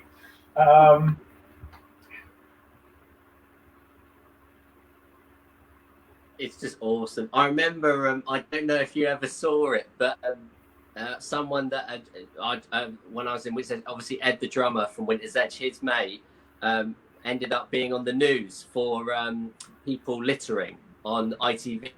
And in the video, I don't know if you know this, we did post about it. He was wearing a Winter's Edge t-shirt, and it was kind of dissimilar, and you know, and you could see it, and it was hilarious. The moment was like the same kind of moment with your Wikipedia. I saw it and I thought that is awesome. Like, that is really awesome. You know, on national television, you know, on TV, everywhere, someone wearing that t-shirt is just awesome.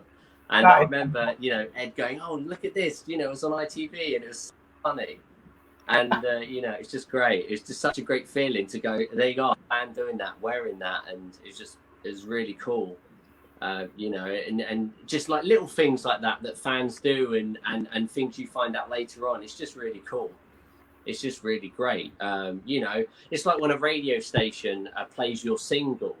Or a group of like different radio stations that you know have sourced you and they said we want to play this, and you're like, this is awesome. It's just a great feeling. It's just a great feeling to reach out to more people and to have that privilege.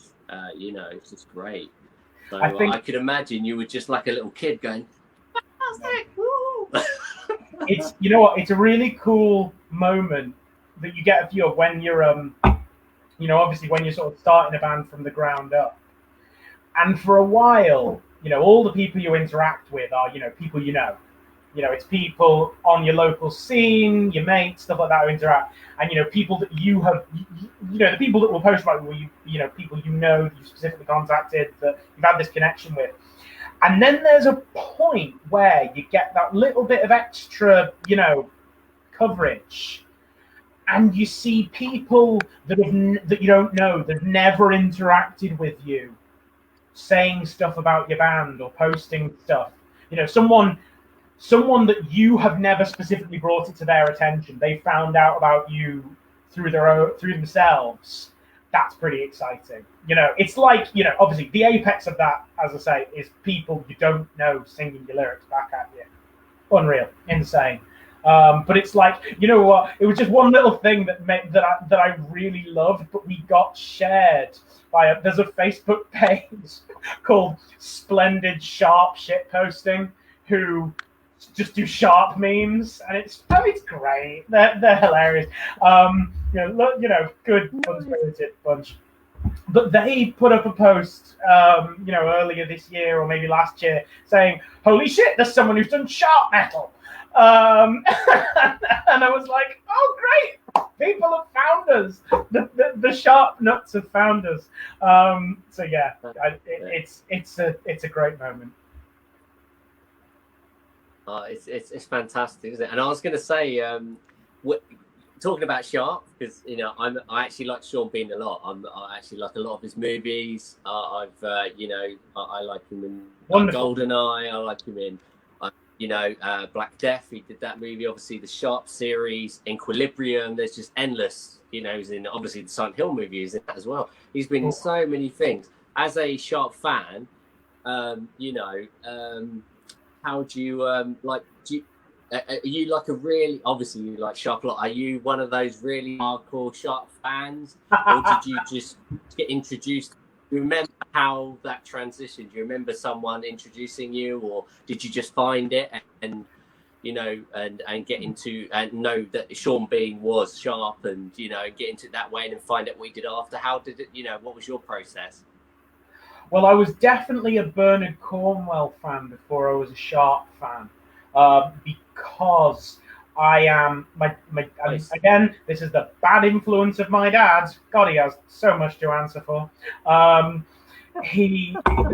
He really got me into this series that Bernard Cornwell did, the Warlord Trilogy, which is basically Bernard Cornwell's sort of historical take on the Arthur mythology. And it's these 3 books: The Winter King, Enemy of God, and Excalibur. And they are the best Bernard Cornwell books there are. I will not hear it, you know, the Sharp fans and the Last Kingdom fans may not be happy to hear that, but they are the best, and I can objectively say that's true because Bernard Cornwell says they're his best books. He says they are his favourites. So I am right when I say that. It is not an opinion. But I got into the audiobooks of that when I was a kid. There's a brilliant audiobook of all 3, which I got into relatively young, and I can probably recite those. I've listened to them so many times. So I love those books. And then I think then I got into the Sharp TV series, like in dribs and drabs, you know. And then I sort of kind of realized, well, this is quite cool. Must have watched most of it, if not all of it, and then started the books, and then just tore through the books. And the books are superior. You know, the show is brilliant. Love it. But you can't do the Battle of Talavera with 40 blokes and a smoke machine. You just can't. There's 100,000 men, more or less, at Talavera. And you realize, you read the book and go, yeah, this is better. You know, I mean, obviously, you know, they had it for the budgetary restrictions they had. It's an amazing piece of TV, and as an adaptation that sort of takes its own route and does its own things with some bits, it's brilliant. And you know, and it's great seeing so many, you know, actors who are now enormous popping up in little roles. Like Daniel Craig is in it for like in this tiny role, and Mark Strong and all these people. It's great. So I love both of them. But I think I got into that. So I probably would say I think on the grand scale of Sharp fans, I'm probably nearer to the hardcore end than I am to the middle. But in fairness, I will say this: that what we write isn't sharp metal. I don't mind people saying that. I like people, and I'm fairly sure I've put together a couple of ads for this band that go out online that say, you know, for fans of Sabaton, Iron Maiden, and Sharp. So you know, I have no issue with that. If I had an issue with that, we wouldn't have bloody covered Over the Hills and Far Away.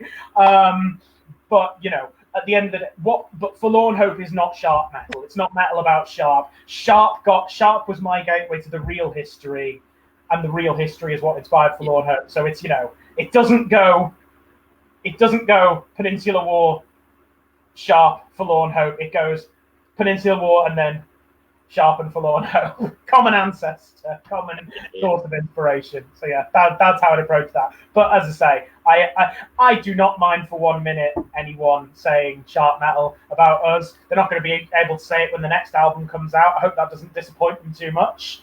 But yeah, because you know we owe it so much, and like I say, and I suppose we owe a massive debt to one of the actual Sharp cast members, because Over the Hills and Far Away, the song we covered, the song that is, you know, thanks to Sharp, is so inextricably linked with that piece of history, which is why we felt have to cover this. While the tune is a traditional tune, it is a folk tune, a lot of people don't realize that the lyrics are not period. They were written by John Tams, who plays Daniel Hagman in the show, and who is an amazing folk musician and composer. You know, the most high-profile thing he's done apart from Sharp is he wrote all the music for Warlords, the movie and the stage show. So yeah, amazingly talented man. And you know, like I say, those lyrics are his. So when we wanted to record it, we got in touch with, I had to drop an email because we were sort of planning to do it, and then I sort of realized, damn, these aren't old lyrics. We might not be able to do this. So I thought, what the hell? I'll send him an email, and if he doesn't respond, then we'll just do the instrumental, and we won't use the lyrics. But he had an email website, so I thought, what the hell? I'll send him an email. So I sent him an email, and he actually responded, and he was so nice, and he gave us permission, without requesting any cut or anything like that. And yeah, a wonderful man, so talented, such integrity, such generosity. I love him so much. So yeah, in conclusion, that's just all. We owe Sharp a hell of a lot. That's just awesome that you did that as well. I was going to say, it looks like Andy Shaw has joined us. He said, "Awesome interview, guys." Andy Shaw. Hello, Andy. Thank you for joining. Thank you for joining us. Hope you're well.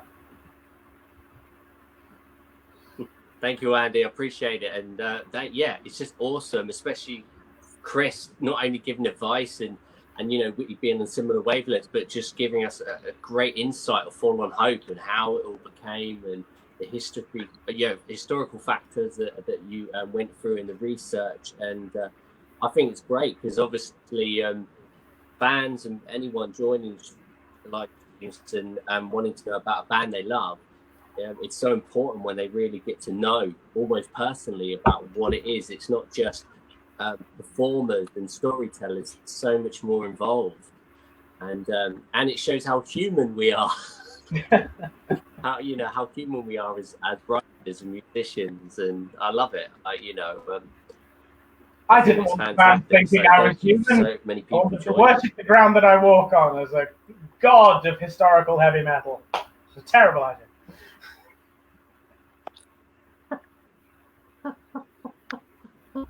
Don't listen to him, fans. I never make mistakes. Thanks for the shout out, guys. Bless him. Yeah, don't listen to him, fans. I never make mistakes. Thanks for the shout out. Love the. Bless him. Bless his heart. Loves the album. Interesting about Daniel Hams. So yeah, you got some great fans there. We bloody do. We have. Our fans are great. We're just like I said, I love them all. We've got so many fans who are just really devoted and really into it. Who come from all walks of life. Who come from the historical side, the metal side. We have our reenactor fans. One of the first people, actually, one of the first media outlets or whatever that showed us any sort of interest was the newsletter of the Napoleonic Association, which is the sort of umbrella group of all of the Napoleonic reenactors in the country. And they got in touch with us in our first year when we only had the EP out, and we did a little interview for their newsletter. Awesome. And we get messages from reenactors quite a bit, and they'll send us pictures of them in their full kit and all this stuff, and they're just great. One day I really want to get one thing I really want, we haven't been able to organize yet, but one day I really want to get over to one of their big reenactment meets and play a gig for them, because if there was ever a target audience, I mean, come on. But they're such nice people, and they've been so supportive of us. And yeah, I just want to go and play a gig for all the lovely nerds.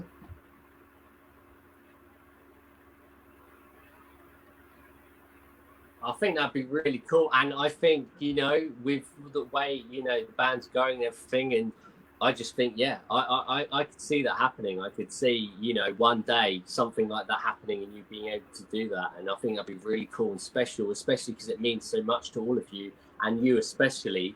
I just think I just think that's going to be really awesome and special, and I do hope that happens, and I have seen that all of them like dressing up in full kit and uniform. I think it's very cool, to have that, and all these bands that do.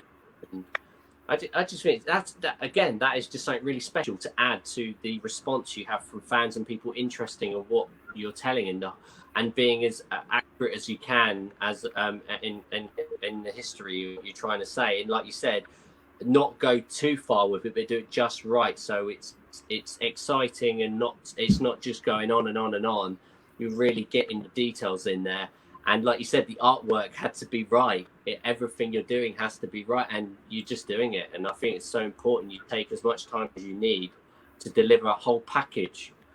And again, us going back to our conversation before, the amount of work we do to get to that stage, and then, you know, it can take years. It can take a year, 2 years, 3 years to do an album because of the amount of work that goes into it. You know, it's just amazing. You know, so when a band go, it took 3 years to do an album. That sometimes, you know, when you're learning about it, you're like, really, it took that long? But then when you really go for it, you're like, it took me 4 years, blimey. You know, it can, it really can. Absolutely, no, definitely. So I think you're right. It does, absolutely. I heard about the band from Regco History podcast. There you go. Oh, say again, mate. Sorry. So Andy Shaw said, I heard about the band from Regco History podcast. Oh, Regco History podcast. Oh, this brings great joy and great sorrow to my heart, and I will explain for you why.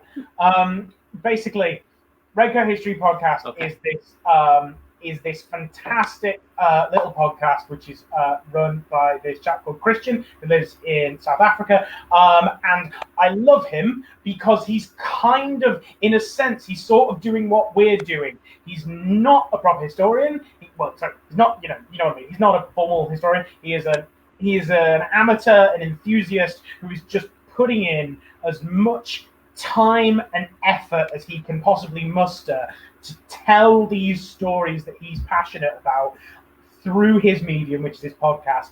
And he tells them so well, with such detail and balance, and, you know, it's great. He does a fantastic job. I got really into, you know, I'm following through he's on Instagram and Twitter.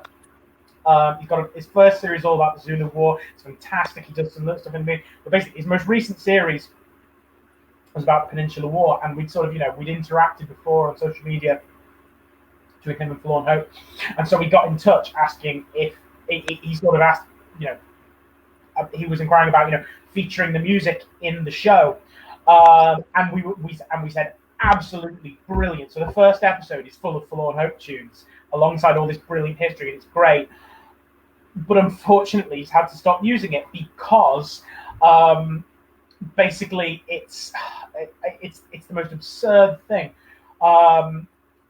He uploads his podcast to YouTube, and YouTube basically spots that there's a song on there that's copyrighted somewhere else, and so won't let the podcast go up.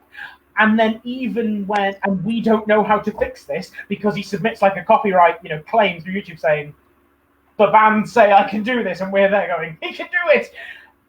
But YouTube, nothing comes through to us, nothing comes through to the people who we use to distribute our stuff digitally, and so he obviously he can't monetize his podcast then. So obviously he's not able to use it, and it was just the most gutting thing. So it's like, I really want to be in this, but I've no idea how to fix it, because once you get into this sort of, because YouTube have this crazy hands-off copyright policy thing, which you can't really interact with. And yeah, we've tried everything we can, but we're like at a bit of a loop. We've hit a dead end with it. We don't know how to fix it. So from that first episode and through the social media boost, I think we dragged in some new people, and it was great. But that is basically why. It's through the machinations of YouTube and through this crazy this crazy hands-off copyright system that we can't find any way to influence, even though it's our bloody music, that stopped us doing it. So that's why, if anyone was wondering why we disappeared from the Regco History podcast, that was why. But even so, would absolutely urge everyone to still get over and download Christian's podcast, because it is great.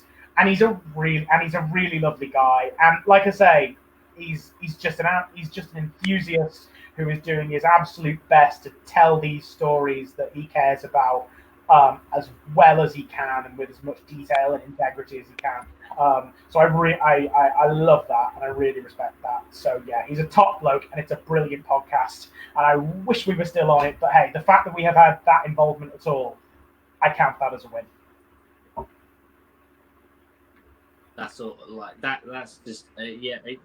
I can relate to that because I know people and musicians that have uploaded stuff, and due to a copyright, and they've been given the permission, they can't upload it, and then they have to take it down, and they try again. So I know exactly what it's like, and it must be, especially for someone like that doing that, and you've been part of that. It must be so frustrating. So I know 100% how YouTube can do that, and it's sad because when a band's telling you can use that, you can do that, and they're like, no, sorry, copyright, I've got to take it down. It's just heartbreaking.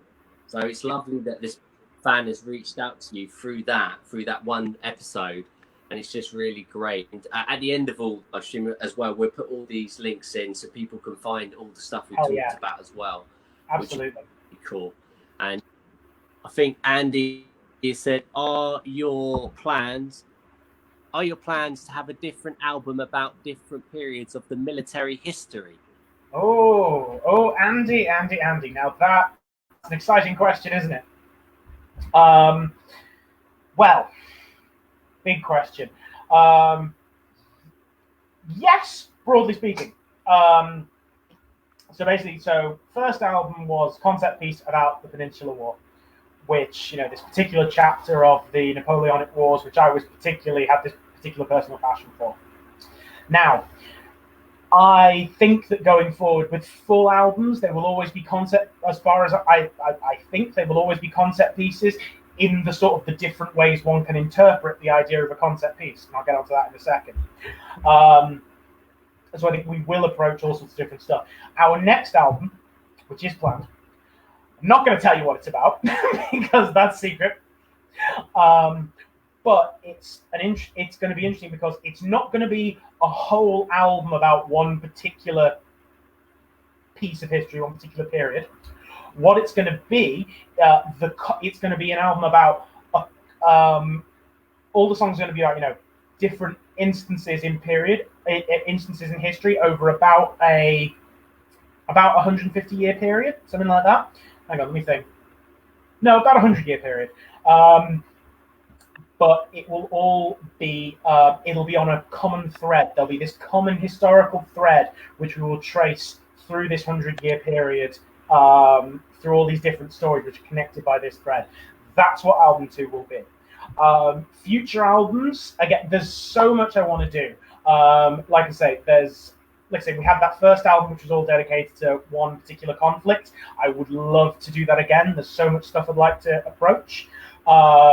I would love to do an album devoted to a particular individual in military history, trace their history through their story. I'd love to do an album about one battle.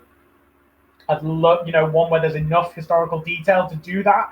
I'd absolutely love to try and devote one whole album to a whole battle. And obviously in between, we will have smaller things, singles, EPs, where, we have a particular concept which we really like, which really deserves to be a song or deserves to be a few songs, but might not be a few albums worth, but might not be a whole album's worth, which we will approach. For prime example being our upcoming 2 new singles, which will approach very exciting new history, which I can go into, Jez, if you want me to. But yeah, that is the answer to Andy's question. Yes, we will be approaching new history, and also, as far as I'm concerned, there's no limit as to what history. Okay, there's a recent limit. I do not want to go. I won't go past the Second World War, and to be honest, I won't be touching on the Second World War a whole lot. Chances are, because that's been done. That's been done a lot. Not saying we won't, but it won't be a major focus. But going back, God knows where we'll go. There's all sorts of stuff I'd like to look at for the past over the past centuries, millennia, whatever. I'm not all that fussed on doing anything about Vikings because, again, in the general scheme of metal, that's been pretty comprehensively done. I'm not sure there's anything original I could bring to that, but everything else, it's all up for grabs. I love it.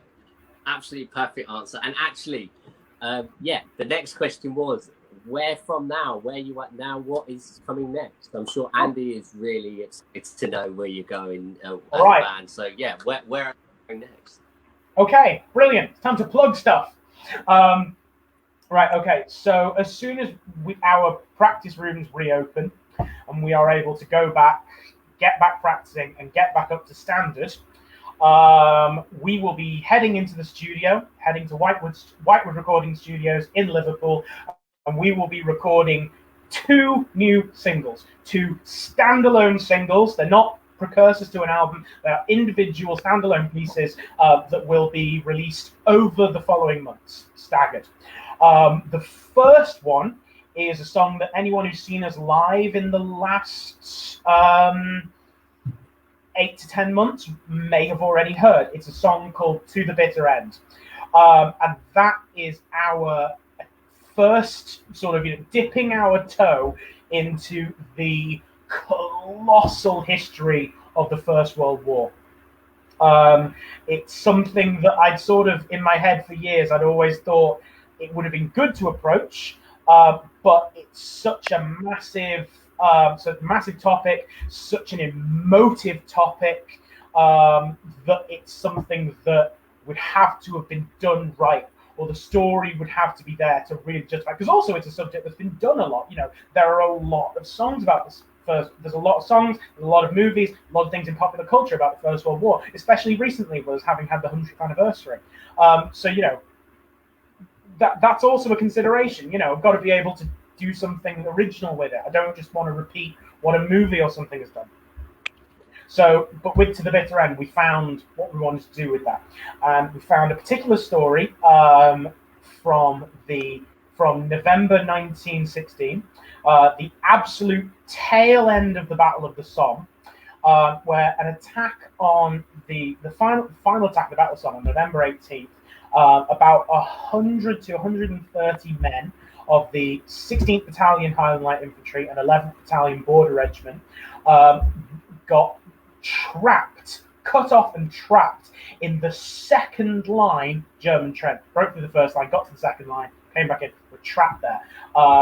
Trapped there, cut off, and they managed to hold this stretch of trench for 8 days with practically no supplies, dwindling ammunition, freezing winter temperatures, and constantly being attacked from all sides by German troops. I first heard about this several years back. I was on a battlefield tour it would have been in 2016. I was out there with a fantastic historian called Andy Robertshaw, with my dad. Again, he's a very common recurring theme. And yeah, he mentioned this story, and I was like, that's a bloody good story. I'm going to put that in the mental bank. And then this song, To the Bitter End, came out of that. And we debuted it at Power Metal Quest Fest. I think we closed our set with it. It's had a great response since. So we decided, this is going to be, we don't have a concept to build around it. It's just this great standalone song. So we're recording that as a single on its own.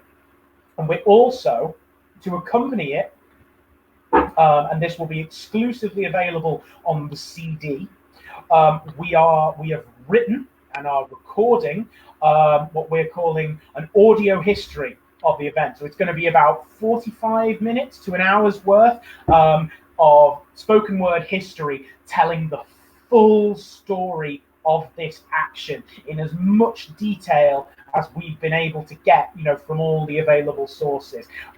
It's a really, really exciting story, and it's something that not many people know about. It's fairly obscure, so I think people will get a lot out of that. So that is our single. That's the one that we have the artwork for as well.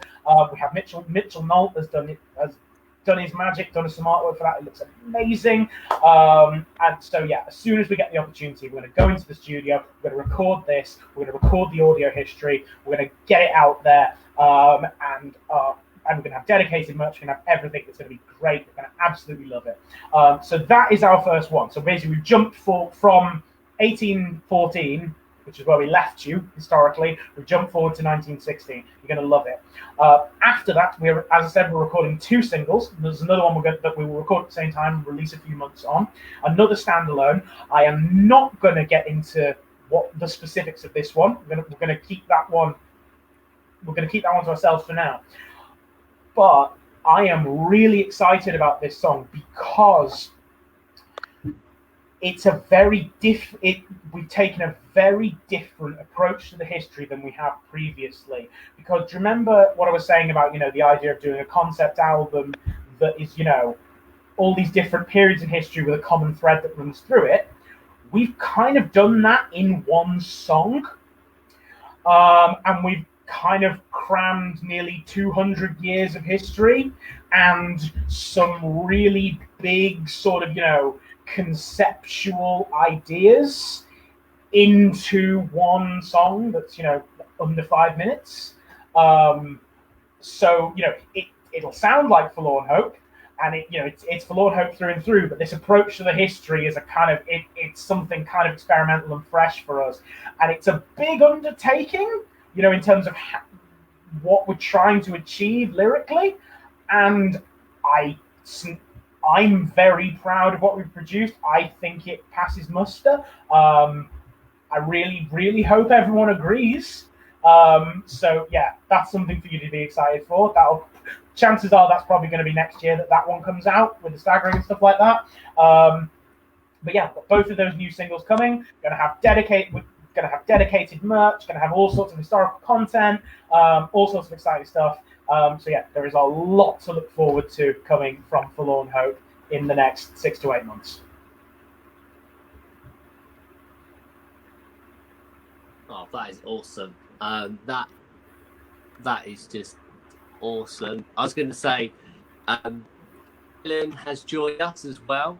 Will the singles be downloaded only, or will there be CDs available for new material and from then on as well? So will the single be digital, the next one, or will you do CDs? So both. Single will be fully available. The single will be fully available digitally. You can download it from all the places: Spotify, our web store, iTunes, blah blah blah. And we'll be doing CDs.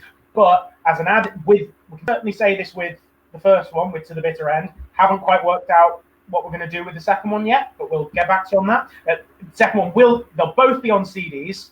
The first one, there will be an added incentive for the CDs in that the CD will be the only place you can access the audio history. The thing that gives you the full historical background and the full experience for everything we want to deliver to you. It will be well worth your time investing in that. It is by far the most effort and research I've put into a single Forlorn Hope song yet for this band. And I include several songs that I've already researched and finished the lyrics for album 2. So yeah, there's a lot there. There's going to be a lot in that one. It's going to be a really, really special release. So yeah, but it'll be available for you on whatever format you want. But if you want the audio history, you've got to buy the CD. That's awesome, and a great way to do it. And it makes a lovely gift as well, especially for anyone that loves history and stuff like that. So it's such a lovely package. And again, the artwork. I'm sure everyone's looking forward to the next bit of artwork as well. Just you wait. And it's all so that good. knowledge to take in. Yeah. It's awesome. I love it. More and more coming in the chat. You've got Dan, Charles. Wiston evening. Looking forward to seeing you guys live again. Shows booked for the future. Like, have you got any like dates you've removed or had to obviously with the times we're going through? Have you had some shows and things like that? Yeah. Oh, we absolutely do. I mean, like I say, whether we get back, whether we have any gigs in 2020, your guess is as good as mine, friends. I'm afraid. But 2021. Oh, there's so much to look forward to. Well, like I say, we have 3 big festival bookings lined up for 2020. We had Helifest on the Isle of Wight in July. We had Warhorns in Selby in September, and we had Ragefest in Nottingham in October, I think. All of those have been moved and rebooked to next year. So same months as far as Ragefest haven't confirmed their dates yet. But as far as I'm aware, Heli will be on in July. Warhorns will definitely be on in September. That's there. That's online. That's official. And Ragefest will be going ahead. Dates to be confirmed. But yeah, we are so looking forward to getting back gigging. I mean, setting aside the fact that it's bloody fun and we just love doing it. Getting out and seeing all you beautiful people again. I miss your faces. And yeah, just meeting so many fantastic people, hanging out with just metalheads and bands and all these fantastic people that make our scene. Just the people that are our scene. That's all it is. It's all just people showing up at places. And yeah, I'm going to have, as soon as it's safe, I'm going to have sweaty hugs for every single person that's at those gigs. So yeah, just you wait. Cannot wait for it. Speed the day. But let's do it when it's safe. I love it. Well, it's been an absolute blast having you on here. And I was going to say, I think you've covered so much ground for your fans. And is there anything you want to say before the end of the live stream? Is there any special message you would love to say to everyone that's been involved with tonight and tuned in? All right. I'll say 3 sets of thank yous.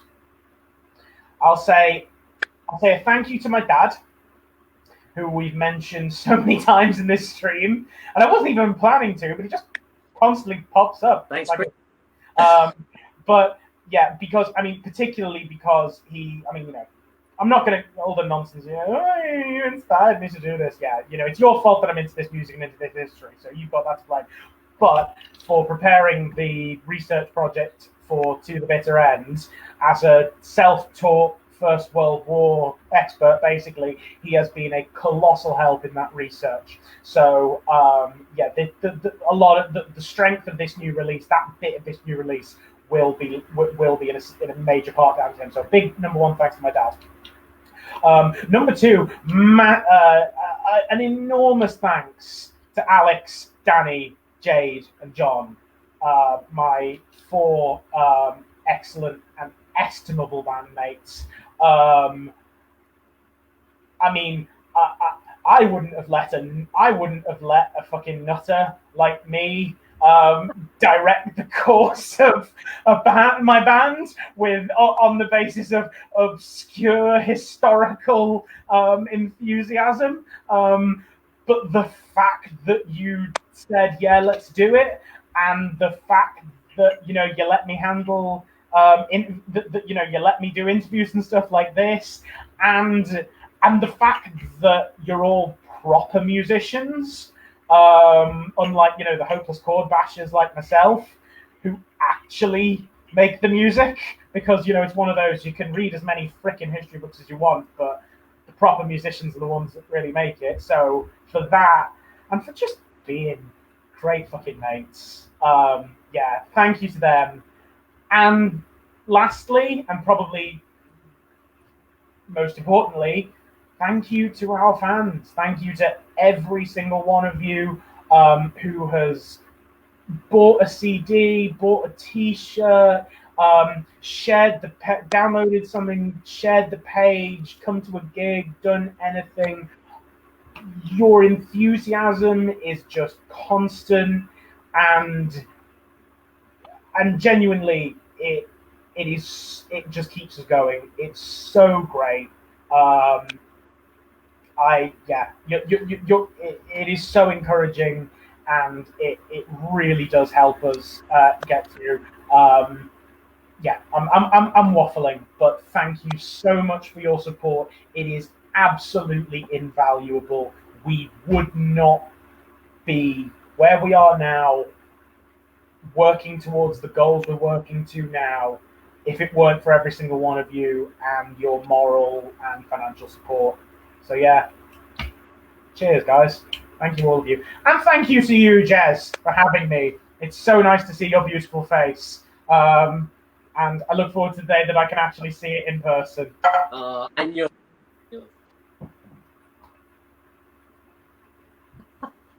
and you, thank you so much for being part of this. And we played together, and which you briefly mentioned earlier. And it's just, you're such a lovely guy. All of you in the band are great.